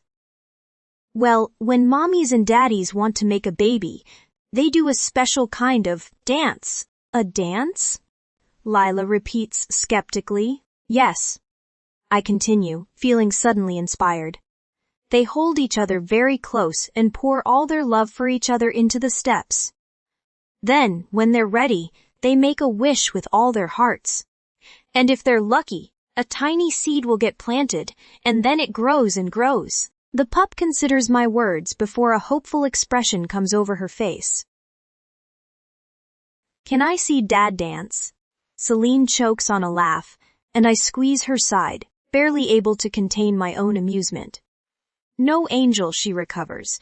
It has to be done in private or the wish won't come true. A new thought seems to occur to Lila then, and she looks back and forth between Celine and I, her sweet countenance full of doubt. Why'd you wish it, Tall? We don't need a baby. We wished it because we love you so very much that we wanted another pup every bit as wonderful as you are. I answer solemnly. You brought so much happiness to our lives, and this new baby is going to do the same. But you ready have me, she exclaims, her bottom lip trembling dangerously. Suddenly I realize that, to Lila, all my pretty placations have sounded like she isn't enough for us. Panic slices through me as I scramble to figure out how I can fix this. Fortunately, I don't need to. As usual, Celine knows just what to say. I'm going to tell you a secret, Lila, she murmurs, gathering up our daughter's small hands and bringing them to her lips. And it is very important you remember this. Okay. My mate waits until the pup nods in agreement before pressing on. Love is infinite. Do you know what that word means? Lila shakes her head in denial. It means that it doesn't have any limits. Celine summarizes. It never ends. It doesn't have a bottom or a top. And if you let it, it will just get bigger and bigger and never stop growing. Nothing can stop it. Nothing can contain it. You can keep adding to it forever and never run out. So getting a brother or sister doesn't mean we're going to love you any less. And it doesn't mean you haven't given us enough happiness to satisfy us. It just means that we all get more. More love, more happiness, more fun, and adventures. For you as well as us. Do you understand? Nodding, but still looking disgruntled. Lila sighs. D. We have Tay, keep it. Yes, my darling. Celine kindly dashes the toddler's hopes. We do, but you know what?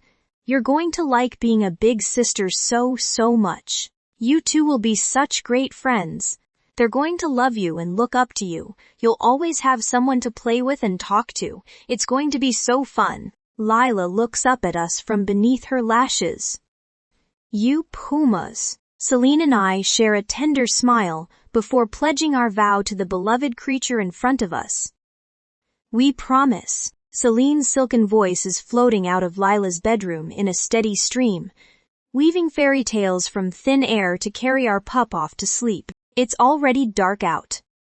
The winds of autumn ushering in the night earlier and earlier as we near the equinox, and confusing my young daughter's internal clock to no end.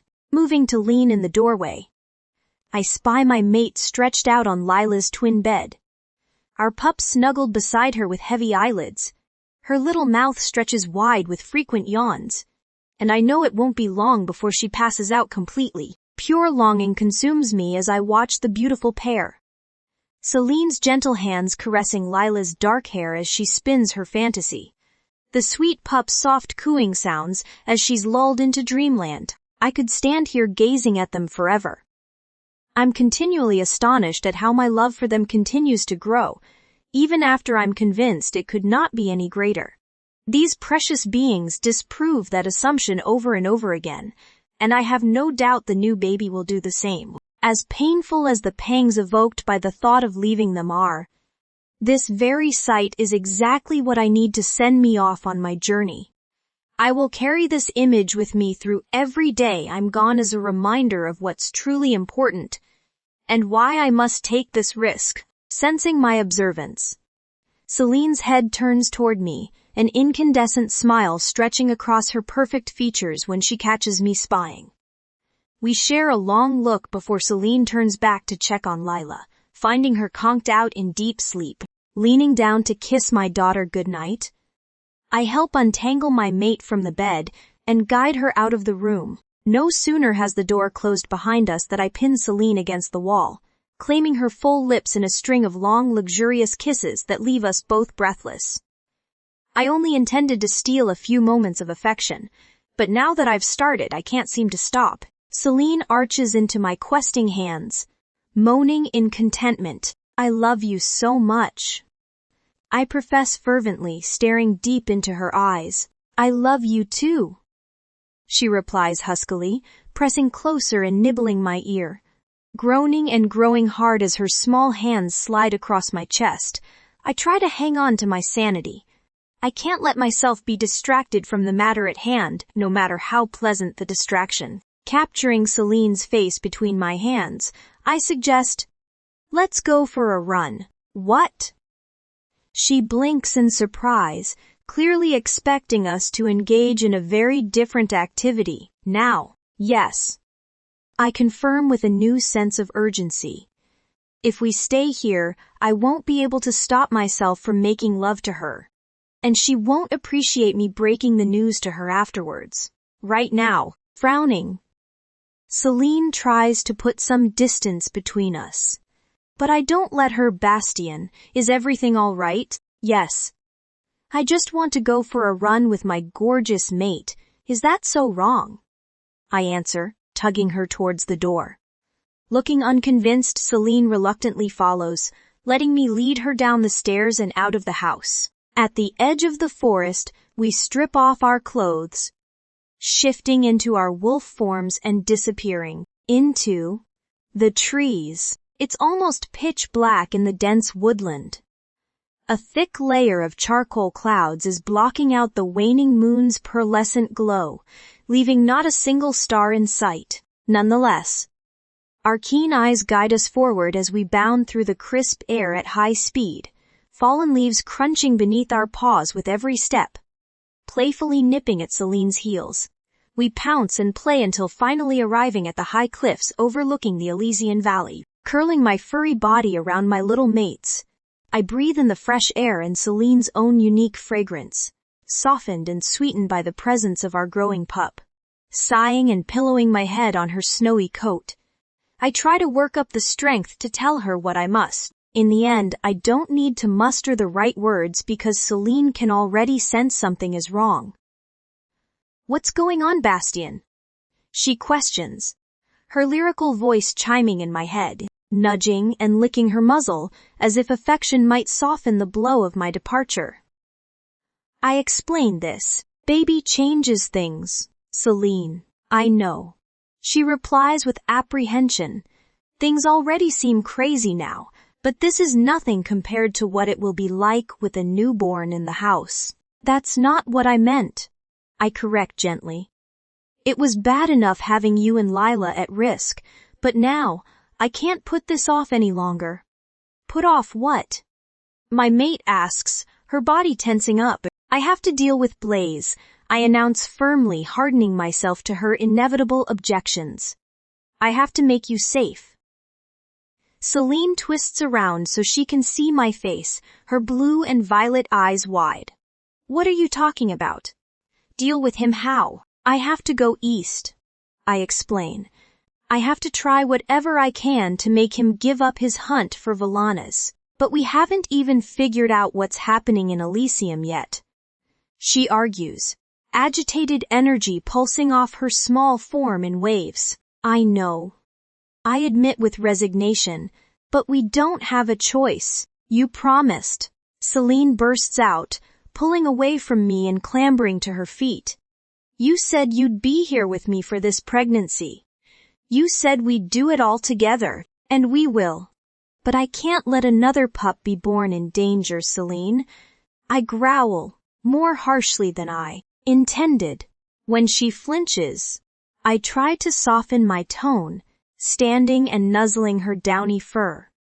If I go now, I can be back before you start showing. You don't know that.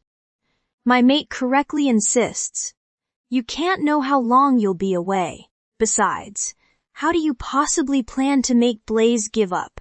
He's a monster, a psychopath. You think you're going to change his mind about obtaining immortality? I have to try, Celine. I grind out. I can't just stand by and let the danger continue to grow. Listen to me, Bastien. Celine begs, he'll die before he lets go of his ambition. Are you prepared to challenge him? He's the most powerful alpha on the continent. I know that. I counter gruffly, but you're only making my point for me. Blaze will never stop. Unless we stop him, then. Wait for me, she implores. Wait until we can try to stop him together. No.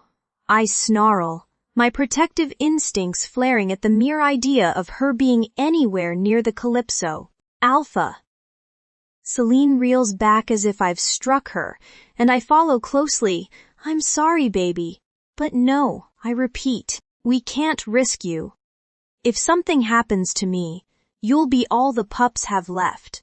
One of us has to stay safe for them, and they need you more than they need me. But I need you too, Celine cries, tugging at my heartstrings.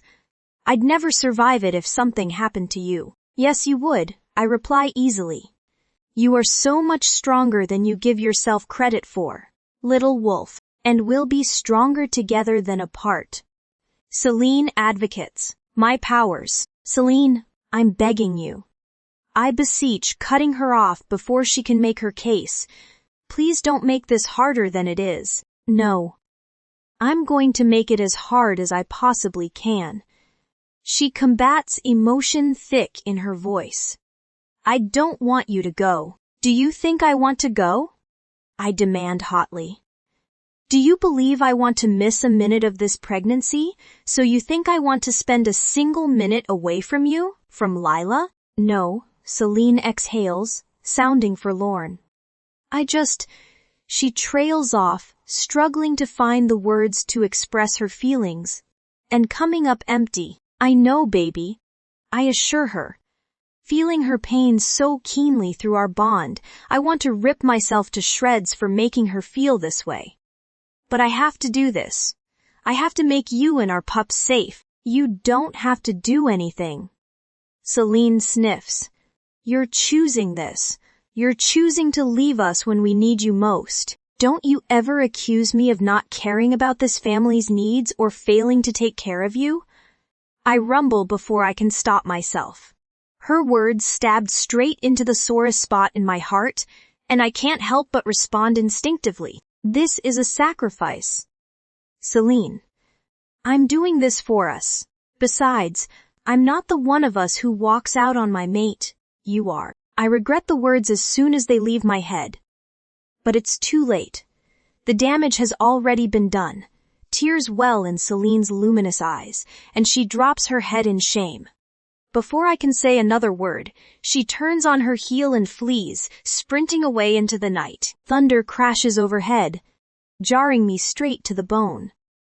Terror lances through me as lightning streaks through the sky, pushing me to run faster, even as I hear Bastien howling for me in the distance. The rain begins soon after, fat droplets bursting onto the forest floor and transforming dirt and leaf litter to thick, sticky mud. Annoyance flits through my mind. The rain might help cover my scent, but the quickly coalescing muck will save my footprints in a perfect trail. It will be only too easy for Bastien to follow me, and I do not wish to be caught. The worst part about my mate's hurtful words is that we both know they're undeniably true. I deserve to feel this pain. I deserve to suffer the consequences of my past cruelty. Tears stream from my eyes as I run, the steady pounding of my heart punctuating every loping stride I take. I don't want Bastien to leave. I'm terrified that if he goes to the Calypso territory, he'll never come back. I'd rather live with him in danger for the rest of our lives than live safely without him. I want my pups to be safe too. What mother wouldn't? I hate the idea of anyone wanting to hurt my babies, and I want Blaze gone every bit as much as Bastien does. I just can't stand the idea of losing him, even to such a noble cause. As the heavens open above me, releasing a torrent of rain so powerful I fear the earth might flood, I wonder if I'm being irrational. Bastien is trying to do the right thing and keep my children safe. How can I begrudge him thus when I want the same exact thing? Perhaps it's because he intends to do it all without me. He made the decision without me, he informed me rather than consulting me.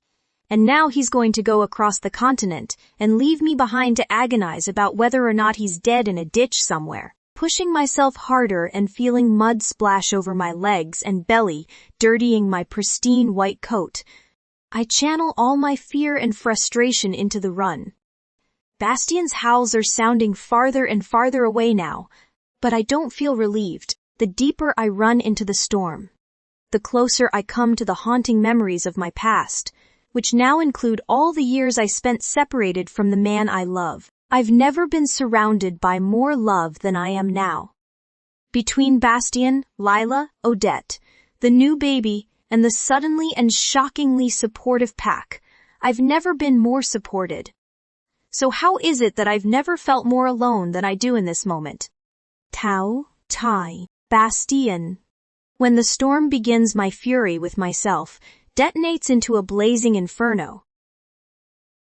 How could I be so thoughtless? How could I be so cruel? I sent my pregnant mate, running off into the night crying, and now she'll be facing the traumas of her past, all alone. I'm still on her trail, my sense of smell and her muddy footprints guiding my way even through the heavy downpour.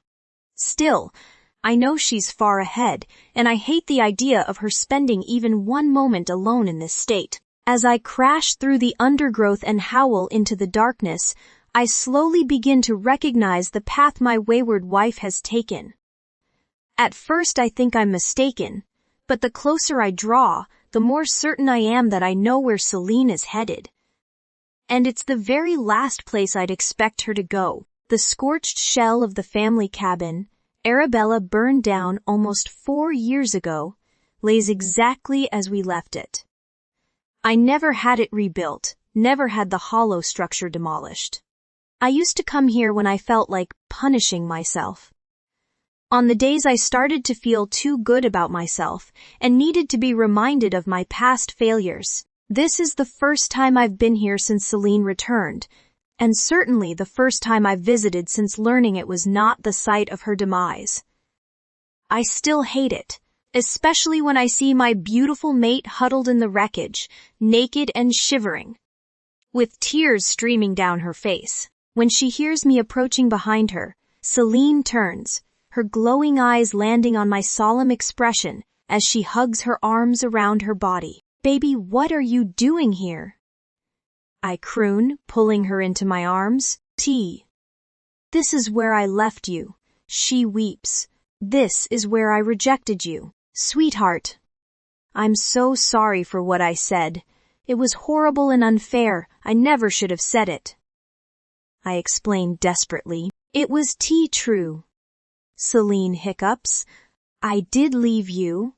I gave up on you. You ran for your life. You did the best you could with the information you had. I correct. I'm sorry. You have every right to be upset that I'm leaving when there's still so much to worry about here. When you're going to have to go through another hard pregnancy and I can't promise. I'll be here to support you through the worst. She shakes her head. I know you're only leaving to protect us. I'm just scared, Celine admits. I thought we would be together this time. And what if something happens to you? We will be together. I vow, hoping to the goddess this is a promise I can keep. I'll be back before you know it. I'll deal with Blaze. I'll make our family safe, and then I'll come home to you, and we can start our future. Once and for all. What about the pack? My mate sniffles. What about the threats here? Aiden and Donovan will take care of the investigation and keep the trains running with the Elder Council. I explain. We've already got a plan in place to cover all our bases, and Mom will help where she's needed. I can help too, Celine states, pulling back and swiping at the salty liquid staining her cheeks, shaking my head. I adopt my sternest tone. I just want you to focus on taking care of yourself, Lila, and this baby. What? She pouts, looking so adorably disgruntled I have to smother the urge to smile. So you get to risk your life to help our family and I'm just supposed to sit here and let other people fix all my problems. That isn't what I said. I reply ruefully, maybe not. But it's what you meant, Celine insists. In essence that may be true, but I have every reason to feel this way. Carrying the new baby is already sapping my mate's strength, painting dark circles beneath her eyes and hollowing her cheeks. I just want you to be healthy, I murmur. You've got enough to deal with wrangling Lila and coping with the pregnancy. I don't want to go through life having other people fight my battles for me. Bastian? She informs me coolly, that's not what this is. I assure her, trailing my hand over her rain-slicked belly. This is just a different kind of battle. No one else can cope with the sickness for you. No one else can give our pup a home while she grows. Celine corrects me with the barest hint of a smile. Either way. I grin, kissing the tip of her nose. You've created another miracle. Safeguarding it, and our first is the most important thing you can do. I'll be protecting our family from afar. You'll be protecting it at home, that's all. Just promise you'll come back. Celine implores. If you can't figure out how to make Blaze give up, just come home. Don't kill yourself playing the hero. I promise I will do everything in my power to come back to you. I profess sincerely. But you have to promise me that no matter what happens you won't come after me. If I don't return, don't come looking for me. You can't ever set foot in Calypso territory. She instantly balks. But what if you're in trouble? What if you need help? Then I'll do my best to get out of it. But if I'm to die on this journey, you have to let me go, baby. I instruct. No. Celine stubbornly retorts. You'd never simply stay put if something happened to me. You'd exhaust every last possibility before ever accepting I wasn't coming home. Maybe not. I agree. But I wouldn't be in mortal danger just setting foot into the territory. It wouldn't matter if you were. The danger wouldn't stop you. Celine claims hotly, but this is about so much more than just you or me. I remind her. This is about Lila. It's about this baby. If you're in danger, so are they, and I can't have that. I growl. You have to promise me, for their sake if nothing else, that you'll let me go. Pups need a father every bit as much as they need a mother. Celine whispers weakly, they need a parent who loves them. I agree. And if I'm gone, then you're the only one they have left. Don't risk making them orphans on the off chance that I might be saved. I can see Celine wants to continue fighting. She doesn't want to agree to my conditions, even though she sees the logic of my words. She's not going to give up. With a stab of regret, I pour all my alpha authority into my next words. Promise me, Celine. She struggles against the order, her wolf railing for control and her heart rebelling against her instincts. Eventually, shooting me a sullen glare that tells me she knows exactly what I've done. My mate agrees. I promise. Daddy, do you have Tego? My pup's tiny voice cuts me right to the core. Has there ever been a worse feeling than this? Than leaving my family and not knowing if I'll ever see them again? Than knowing that if I can't fix things with Blaze, their lives might be forfeit, and I won't be around to protect them. I wouldn't be going unless I absolutely had to. Lila Bean, I explain earnestly, cupping her tiny cheek in my hand. When you come back. Lila questions mournfully, reaching towards me with both arms open. As soon as I can. I promise, pulling her out of Celine's arm and into my own. Next week? She asks, her adorable face. So hopeful I want to cancel my mission just to make her happy. I can't believe how deeply I love this little being after so short a time. I'm touched at how attached we've become despite our brief acquaintance. And yet part of me wishes we had not formed this bond. Leaving would be so much easier. No, little one. Probably not next week, I answer gently. But I promise I won't stay away a moment longer than I have to. Lila's face is turning pink, and I can already see the tears coming on. Axel whines in my head. Celine is already softly crying, and the salty scent is driving me up the wall. Squeezing my daughter tight, I reach out and pull Celine into my embrace as well, holding my family close. Sure enough, Lila is crying within moments, pitifully weeping against my neck as I kiss my mate goodbye. I have to fight the instinct to claim Celine one last time before I go. We made love twice this morning already, but the taste of her honeyed lips beneath mine is only too tempting. I'll be back before you know it. I swear huskily, staring into Celine's red-rimmed eyes. She nods, tenderly extracting Lila from my grasp and making soft shushing noises when the toddler objects with whines and wails. The last thing I see before sliding into the car is Celine gently bouncing our pup in her arms while the child sobs my name. She's squirming to escape my wife's grasp, undoubtedly wanting to run after me, and Celine finally turns to carry her away into the house.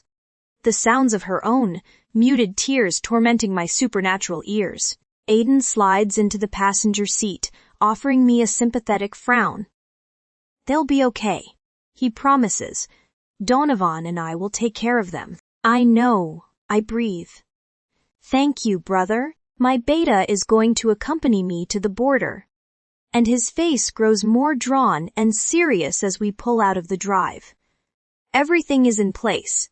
We'll keep you updated with every new development here. Have you found out anything more about Audile? I prompt.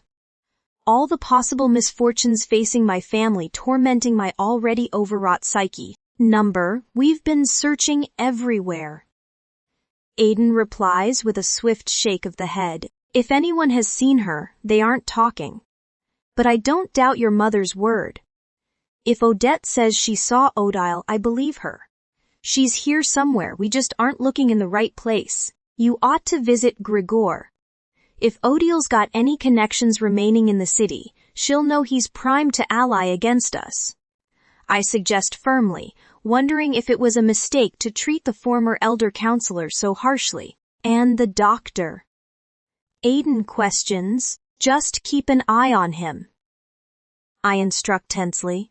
I know your investigation didn't uncover any evidence of wrongdoing, but finding nothing doesn't mean there's nothing to find. We've always known our enemy was talented. As far as I'm concerned, Dr. Kane is a suspect until proven otherwise. My beta nods in agreement. I think you're right. There have been too many coincidences with his involvement. Either someone is using him as a pawn or he's helping to pull the strings. As we pull onto the main road out of the city, my mind drifts to our other unanswered question. Any word on Arabella? Only that she went east after her exile. Aiden explains, shooting me a meaningful look. East. I repeat. You don't think. I don't know, my friend grumbles. But I wouldn't put anything past the bitch. Well said. I remark dryly, pulling the car over just before we cross the border into rogue territory. We both exit the car, and I circle around to my second-in-command. Take care of my girls. I implore him, knowing I need not ask. I'll guard them with my life. He vows. You just worry about getting back in one piece. If you die and force me to become alpha, I'll kick your ghost ass. I'll do my best. I chuckle, giving him a forceful hug and patting his back. Goddess speed, alpha. He salutes me when we part. The next thing I know, he's transformed, shifting into a huge gray wolf and disappearing into the trees. I return to the car, pointing it towards the Calypso territory, and praying this won't be the last time I see my home. Panda. What? Drake. The steady thrum of the shower emanates through the open bathroom door, an endless stream of water splattering against the tiles. As I near the doorway, I realize the sound is slightly off, broken and scattered, as if the shower head has been removed from its cradle and redirected from its usual downward spray. The water's clean scent is muddled by the familiar perfume of Sophie's shower gel and her own unique fragrance.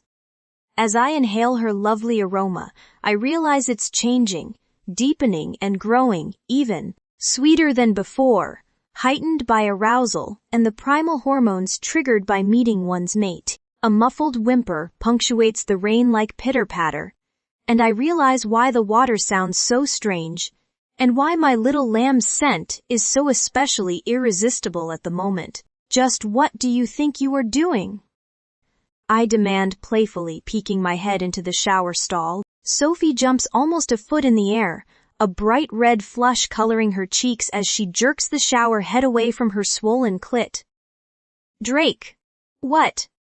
It isn't. She stammers hopelessly, wrapping her arms around her body to hide her nakedness from view. My mark is still rosy red against my mate's fair skin, the swollen indentation of my fangs blazing at the juncture of her neck and shoulder. Though I couldn't stop myself from marking her, I haven't yet claimed her body, wanting to give her time to get used to the idea of being mated before introducing sex into the equation. Apparently, I've waited too long. Yes, my love? I tease, stripping off my clothes and joining her under the shower's spray. Sophie's eyes widen in surprise, and she determinedly keeps her attention above my waist. Her pink tongue darts out to lick her lips as she gazes warily up at me. I don't know what's gotten into me, she admits nervously. I do. I rumble warmly, pulling her taut body flush against mine. You're going into heat. If I thought Sophie had been red before, she's positively scarlet now. I am. She squeaks, unconsciously clenching her thighs to relieve the ache at their center. You are. I confirm with a predatory grin. But that's no excuse for taking matters into your own hands. She frowns in confusion, pressing her small palms against my chest and arching into my hand as I knead her lower back. But I don't understand. I'm your mate. Your pleasure belongs to me and me alone. I explain, sternly grasping her nape so she'll look me in the eye, squirming with need. Sophie frowns in confusion. My pleasure, belatedly. I realize nobody was ever around to explain the ways of men and women to my sweet mate. The only person who might have borne the responsibility was Martin, and I'm extremely glad he didn't. Why were you using the shower head that way, little lamb? I inquire. Her golden eyes drop to the ground. I don't know. Yes, you do, baby. I encourage, petting her in slow, soothing patterns. Her voice is so quiet, I almost don't hear her reply. Because it felt good. I purr. And what do you think might have happened if I hadn't interrupted you? I don't know. She says again, her anxious movements rubbing her naked flesh against mine in a way that is only too distracting. Would you like to find out? I tease, dropping my head to trail kisses along her throat. Drake, she whimpers, leaning into me. I feel so strange, I need. Yes? I prompt when she trails off in uncertainty. What do you need, my love? Before Sophie can get another word out, my phone begins to ring, blaring the ringtone I reserve for serious pack business. Cursing under my breath, I step out of the shower and lean down to retrieve the device from my abandoned clothes. Bastien Durand's name flashes across the screen, and I whip it up to my ear. This had better be good. I greet the Nova Alpha gruffly. Deep laughter meets my ears. I know that tone, Bastien jokes. Am I interrupting playtime, Drake? What do you need, Bastien? I question sharply, not in the mood for his jests. I need to ask you a favor. He replies, sounding so sober my annoyance wanes. Has something happened? I ask, my heart pounding a bit faster. Not yet, Bastien sighs. But I have a bad feeling it will. I need your help. What's going on, Bastien? I inquire urgently, eyeing Sophie where she huddles in the shower. Lowering the phone for a moment, I lean over and press a kiss to her cheek. We'll finish this later, I promise, hoping she knows I'm not cutting our conversation short because of any lingering feelings for Celine. Sophie nods, looking far too serious and gnawing her plump lip. I love you, I remind her, relaxing slightly when a wide smile stretches across her lovely countenance. And no more playing without me, I order huskily. Leaving my blushing mate, I stride out into my bedroom. Go ahead, I say into the phone. The other man's low voice sounds in my ear. I'm on my way to the Calypso territory, he explains. I've left Celine and Lila behind, but things are far from resolved in Elysium. Then why are you going? I challenge. I don't have a choice. He exhales heavily, sounding both ecstatic and overwhelmed with concern all at once. Celine is with Pup. Happiness for my friend washes over me. Congratulations, I tell him, truly meaning it. I can't say I'm surprised the way you two were going at it, but I'm happy for you. Thank you. Bastien rumbles. I don't like leaving her at all, but especially not in this condition. And especially not when you haven't yet identified your enemies at home. I reason aloud. Exactly, he grumbles. What can I do to help? I ask, amazed at how easy it can be to work together with my former adversary now that we're both happily mated. I was wondering if you might be willing to visit Elysium while I'm away. Help keep an eye on things. There's a pregnant pause, and I can almost hear the grim gears turning in Bastien's mind. And if anything happens to me, is it that serious? I press, the horrible image of Celine and Lila mourning the Alpha's death forcing its way into my unwilling mind. I'm afraid it is. Bastien admits, of course I'll visit. I offer immediately. And of course I'll take care of them if the worst happens. You needn't even ask. Thank you, Drake. The relief in his voice is evident. They should be okay for a couple of weeks. And don't get me wrong, I trust my betas. I just can't stand the idea of leaving them this way. Having another alpha around who loves them will set my mind at ease. I understand completely. I confess, if I were in his shoes and Sophie was alone, pregnant and vulnerable, I'd be going out of my mind. I'm actually incredibly impressed. He has the strength to take his eyes off of them at all, given all the threats they face. Only the most powerful of alphas could deny their instincts this way. even if it is the best thing he can do for his family. And please, don't tell Celine, I've asked this of you. Bastien continues, she's upset enough as it is. You have my word. I agree. Sophie and I will make the trip at the end of next week. We'll keep them safe for you. Thank you, my friend. Bastien replies sincerely, I owe you one. After I hang up, I turn to find Sophie approaching, her dripping body wrapped in a fluffy towel. She has a wary expression on her pretty face, and I have a bad feeling she overheard at least part of my call. What's going on? She asks quietly. How would you like to visit Elysium in a few weeks? I counter, not truly answering her question. My mate stiffens. Why? Bastien has gone to confront Blaze Denizen, but there are still threats in the Nova Pack. I explain. Reading her persisting unease, I add. I agreed only as a favor to him. He doesn't want Celine to be alone if the worst happens. Sophie's entire bearing changes, going from tense and suspicious to soft and supple in seconds. Of course I'll go. Thank you, sweetheart. Offering her a tender smile, I say, you know I only have eyes for you, don't you? Her lip twitches, and suddenly she's seeming to find it very difficult to look me in the eye. So you've said, oh ho, I grin. Have I not proven it well enough, little lamb? That isn't what I meant. She flushes, looking like she wants to say more. Yes? I coax, closing the distance between us. I'm curious. She admits, peeking up at me from beneath her lashes. What I was doing in the shower. Go on. I encourage, pulling her towel away before she can stop me and sliding my hands over her body. What would have happened if you hadn't interrupted me?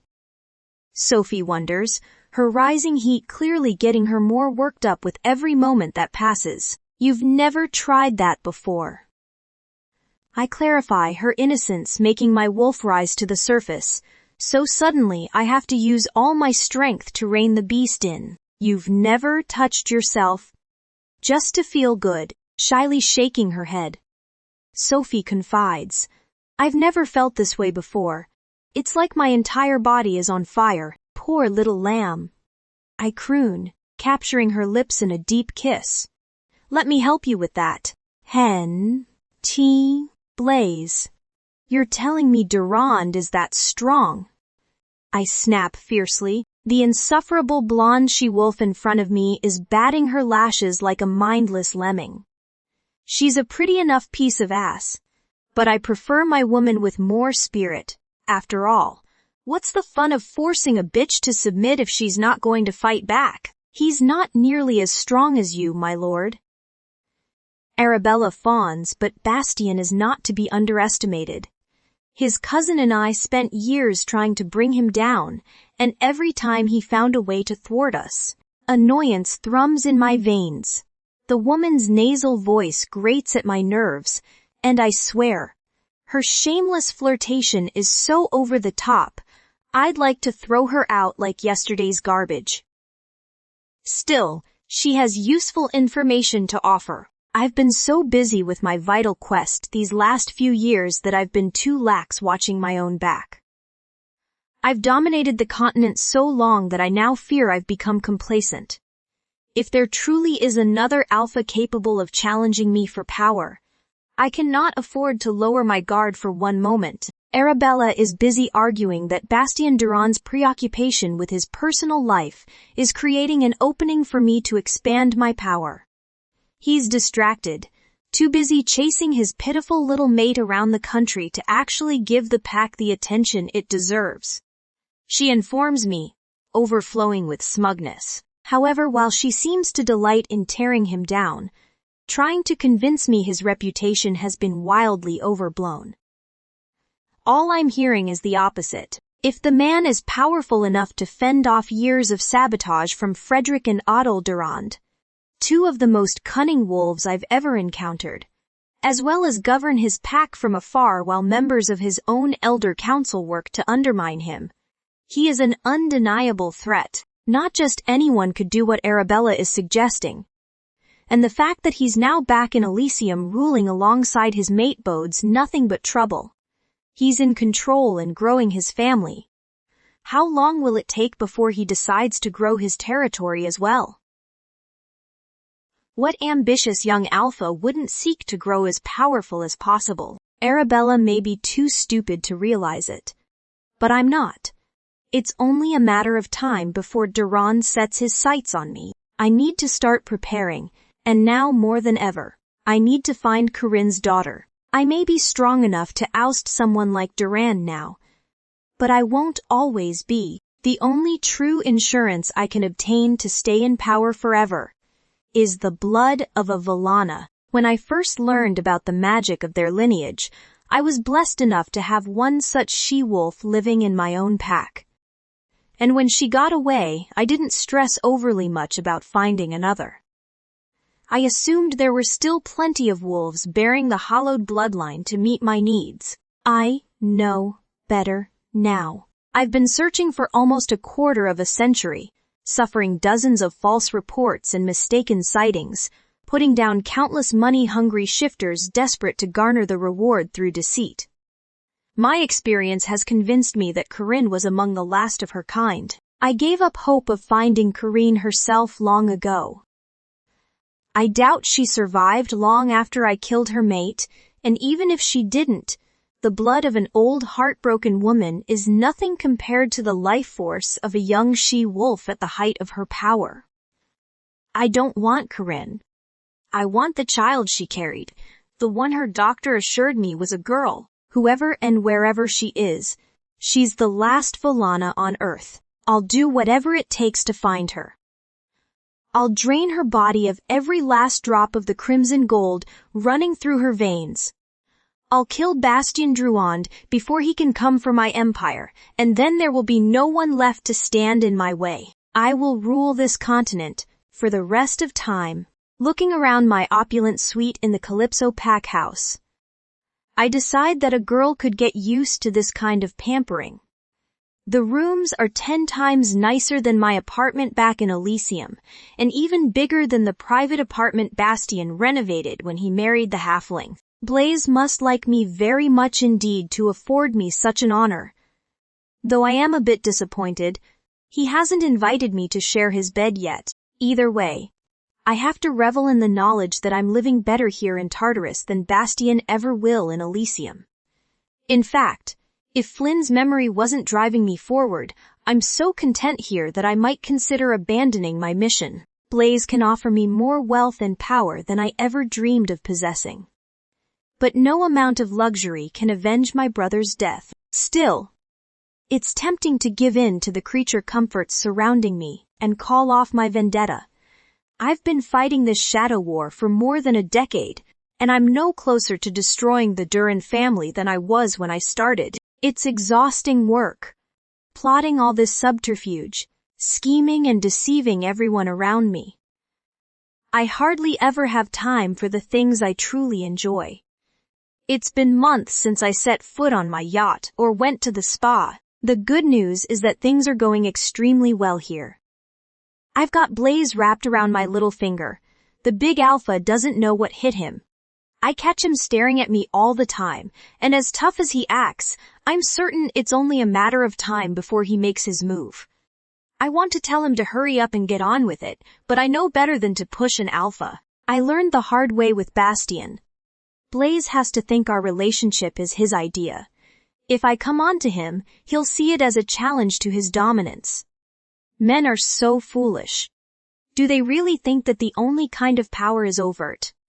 Don't they realize how much of what they do is by a woman's design? I suppose alphas like Blaze assume we're all spineless wretches, like Celine, too weak to stand on our own 2 feet. Rolling my eyes, I stride to my closet and peruse my options for the day.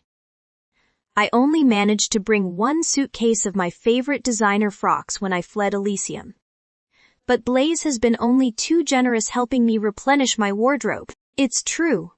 He looked like he wanted to slap me when I suggested he come shopping with me. But he gave me the money anyway. It's a good thing too. I need to look perfect tonight. I think I've persuaded Blaze to take on Bastian, but I've yet to secure my position in his pack. The wealthiest and most beautiful she-wolves in Tartarus will be present at this evening's state dinner. And I need to outshine them all. First, I'll conquer Blaze. Then I'll conquer Elysium. Nothing can stop me now. 10. What? Frederick. You were sighted. I roar, slamming my fist down on the kitchen counter. What the hell were you thinking? I told you to stay in the house. My mother cowers away from me, lowering her gaze in submission. They can't be sure it was me. You said yourself they found nothing when they searched. There's no evidence to back up Odette's word. Bastien will have to assume she imagined it. Unlike you, Odette is no fool. I snap. They won't discount her word so easily. I'm sorry, Frederick. Defiance flashes in my mother's eyes, sparking a fresh burst of anger. She would never have dared to speak to my father this way. Does she think she is permitted to condescend to me simply because she raised me? But you can't expect me to stay cooped up in the house all day long. I can, and I do. I growl, catching her chin in my hand. I did not ask you to come here. You did that on your own, and you can sure as hell pay the consequences for your short-sightedness. You should have known better. I'm still your mother. She bites back. Don't speak to me as if I'm that exiled whore. That whore was of more use to me than you'll ever be. I thunder, you might have a few good ideas, but you're useless when it comes to putting my plans in place. I need someone who can move through the city without causing suspicion. So what do you plan on doing now? She questions sulkily. Scowling down at the she-wolf, I ask, do you remember what you said to me after Dad died? Bending down and glaring into her green eyes, I continue. When I wanted to know how we were going to make Gabriel and Bastien pay for his death, looking wary now, Mom answers. Number. You told me to sit down, shut up, and just do what I was told. I remind me, now it's your turn. I don't owe you any explanations, especially not when you almost ruined everything. That isn't fair. My mother argues hotly, fury pulses through my body, and before I can stop myself, I lash out with the back of my hand, catching her square in the face. Mom yelps and crumples to the ground, but I don't feel guilty. She earned her punishment with her insolence. I am your alpha. A trickle of blood trails from the corner of her mouth, the scent triggering my prey drive. I don't owe you fairness. I don't owe you anything at all. Now you can fall in line or you can get out of my city. Staring at the ground, she nods meekly, and I storm out without another word. Honestly, I think in exasperation. The nerve of that woman. It wasn't so very long ago that I revered my mother, thinking she was the ideal Luna.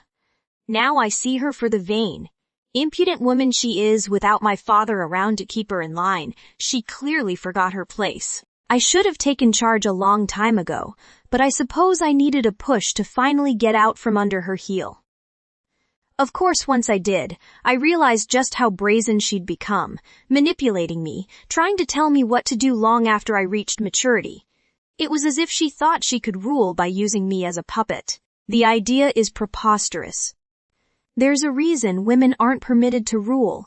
They possess neither the brains nor the brawn required to lead. Heading for my office, I try to calm my raging temper, thinking of my own future Luna. Celine would never dream of being so disrespectful. She would never talk back, never defy my orders or undermine me. She is too sweet. So perfectly submissive I can't help but fantasize about all the ways I'll have her serve me when I finally claim her as my own. Bastien's departure is nothing short of a blessing. Now that he's gone, I'll have unlimited access to Celine. I can continue wreaking havoc in the pack and woo her at the same time. The best part is that my cousin doesn't suspect a thing, even when he figures out some piece of my past schemes. By the time he catches up, it's too late. I'm always 5 steps ahead, And that means I can keep him looking in all the wrong places for as long as I wish. Though I must admit, his sudden absence is making me question my current strategy. I'd wanted to destroy Bastien in person, to steal all his power and take away everything he loves, ensuring he knows I am the one responsible for his downfall. I wanted to see the pain in his eyes. I wanted him to suffer as I have all these years. Of course, that was before he thwarted my efforts so easily.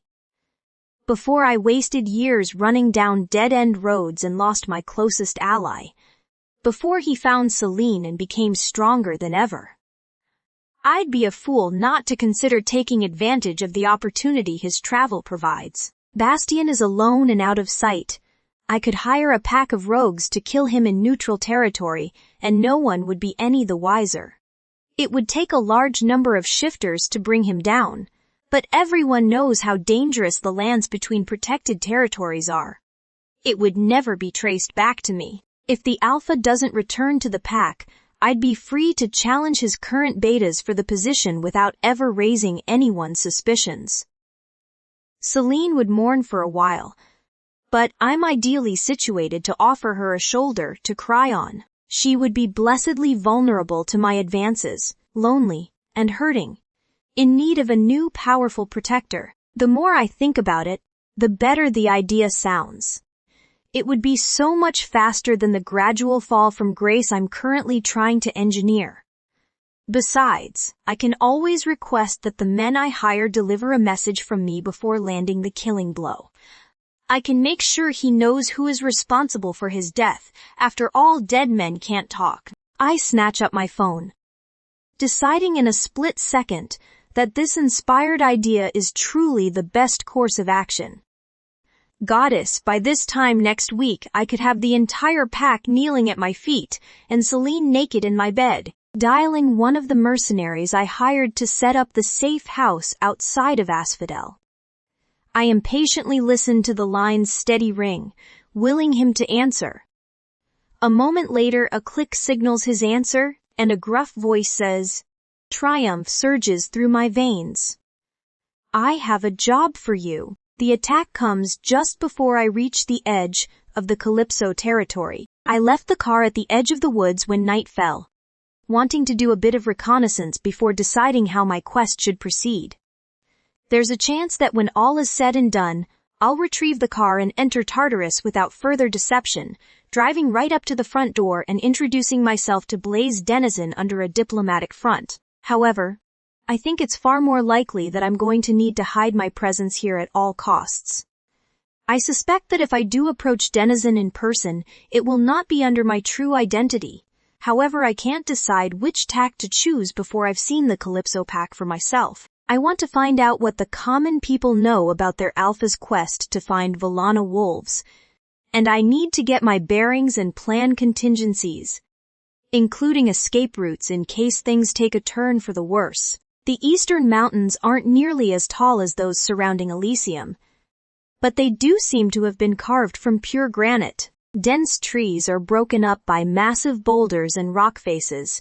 My paws scrabble over without grace, and I actually consider shifting back into human form to climb up some of the trickier inclines.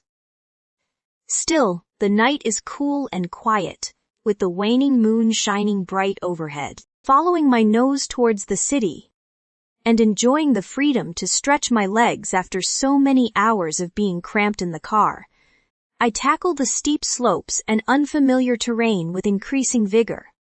The closer I draw to my destination, the more my curiosity grows. I also can't help but thinking that the sooner my mission is complete, the sooner I can return home to my family. I already miss Celine and Lila, though it's barely been 2 days since I left them. I'm still picturing their beautiful faces when I hear quiet footsteps moving through the woods a few hundred meters to the south. Pretending I don't hear whoever is on my trail, I scent the air. Unfortunately, they're downwind, so I can scarcely smell them. However, I can tell there are at least a dozen shifters, and they aren't all wolves. There's at least 2 felines and 1 bear, which frankly doesn't bode well for me. I've been so focused on the threat, posed by Blaze denizen that I didn't give much thought to rogues and bandits in the borderlands. But now I'm kicking myself for the oversight. Hopefully, when they see I'm in wolf form and not carrying anything of value, they'll pass by without incident. But one can never be too careful. They're moving faster now, doubtless trying to reach me before I can cross over into Calypso territory, where Blaze will undoubtedly have sentries patrolling the forest. If I were so inclined, I could break into a run and probably reach safety before they can catch up, but it's not in my nature to run from a fight. And if I'm wrong and they do follow me across the border, I'll have wasted my energy in the chase. Instead, I turn to face them head-on, watching as 7 gray wolves, 2 foxes, 3 bobcats, and a black bear come slinking through the trees around me, their eyes glowing in the pitch darkness. 3 of the wolves are females, but they're all clearly rogues. Their shabby appearances and plentiful battle scars combine to emit an undeniable aura of menace. If you've come looking for an easy mark, I'm afraid you're going to be disappointed. I tell them, sending out a wave of alpha authority that visibly startles the group.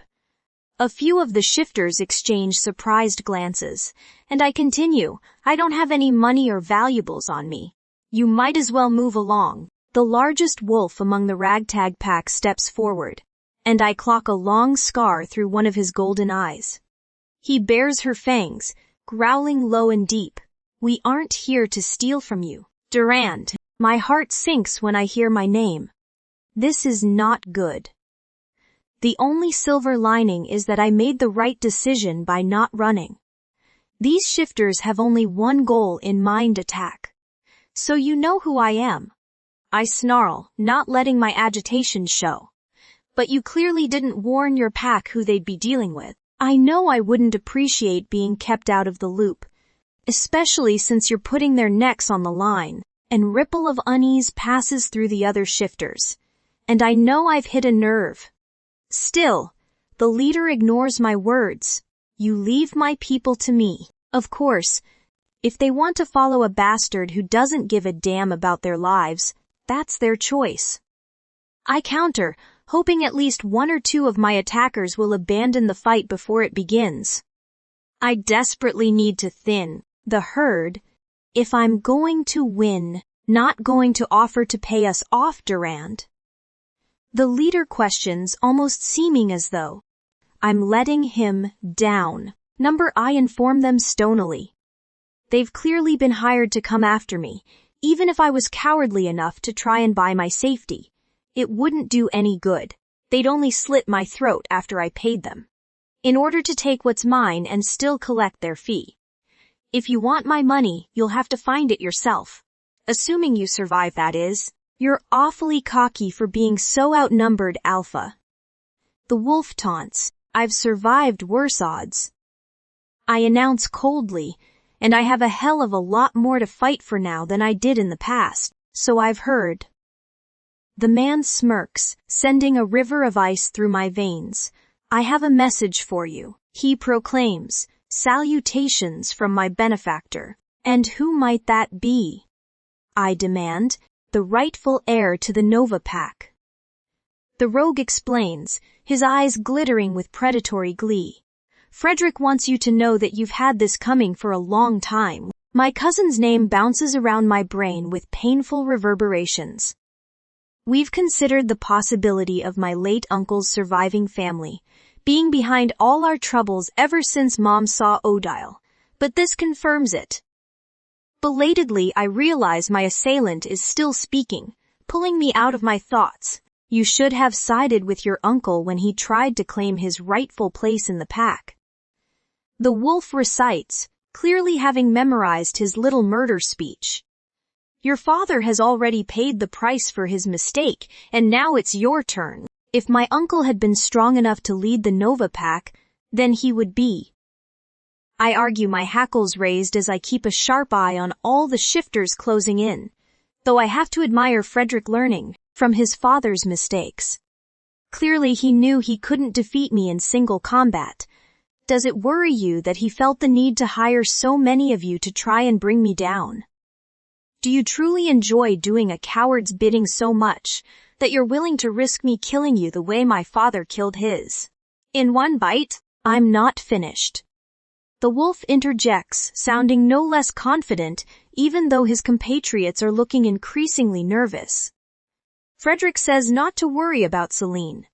He plans on taking very good care of her, if you know what I mean. A savage, thundering growl bursts from my chest, and half the assembled rogues visibly shiver. Without another word, I lunge for the cocky wolf, moving so quickly he doesn't have time to even register my attack before my jaws are locked around his throat, sinking my fangs in deep. I rip his flesh from his bones, killing him in one vicious strike and letting his bloody corpse fall to the ground at my feet. I can see wolves lunging in my periphery. But I also notice the foxes and bobcats taking off at a run, clearly seeing reason and deciding not to take on a predator twice their size. Fangs slice into my haunches, but I throw off my attacker, flinging their body into the rocks so forcefully they pass out cold. I dispatch the other wolves one by one, but then the bear is running towards me. Roaring like a wild beast, calculations race through my mind. I've never fought such a large opponent though. While he might be bigger, I know I'm faster. I wait until his slobbering fangs are only a foot away from my face before diving beneath him and dragging my razor-sharp claws down his torso. Gutting him like a fish, the remaining rogues take one look at my blood-drenched body and rabid expression and turn tail, fleeing as fast as their terrified feet can carry them. Howling into the darkness with triumph and rage, I take off back towards the car. I have to warn Celine.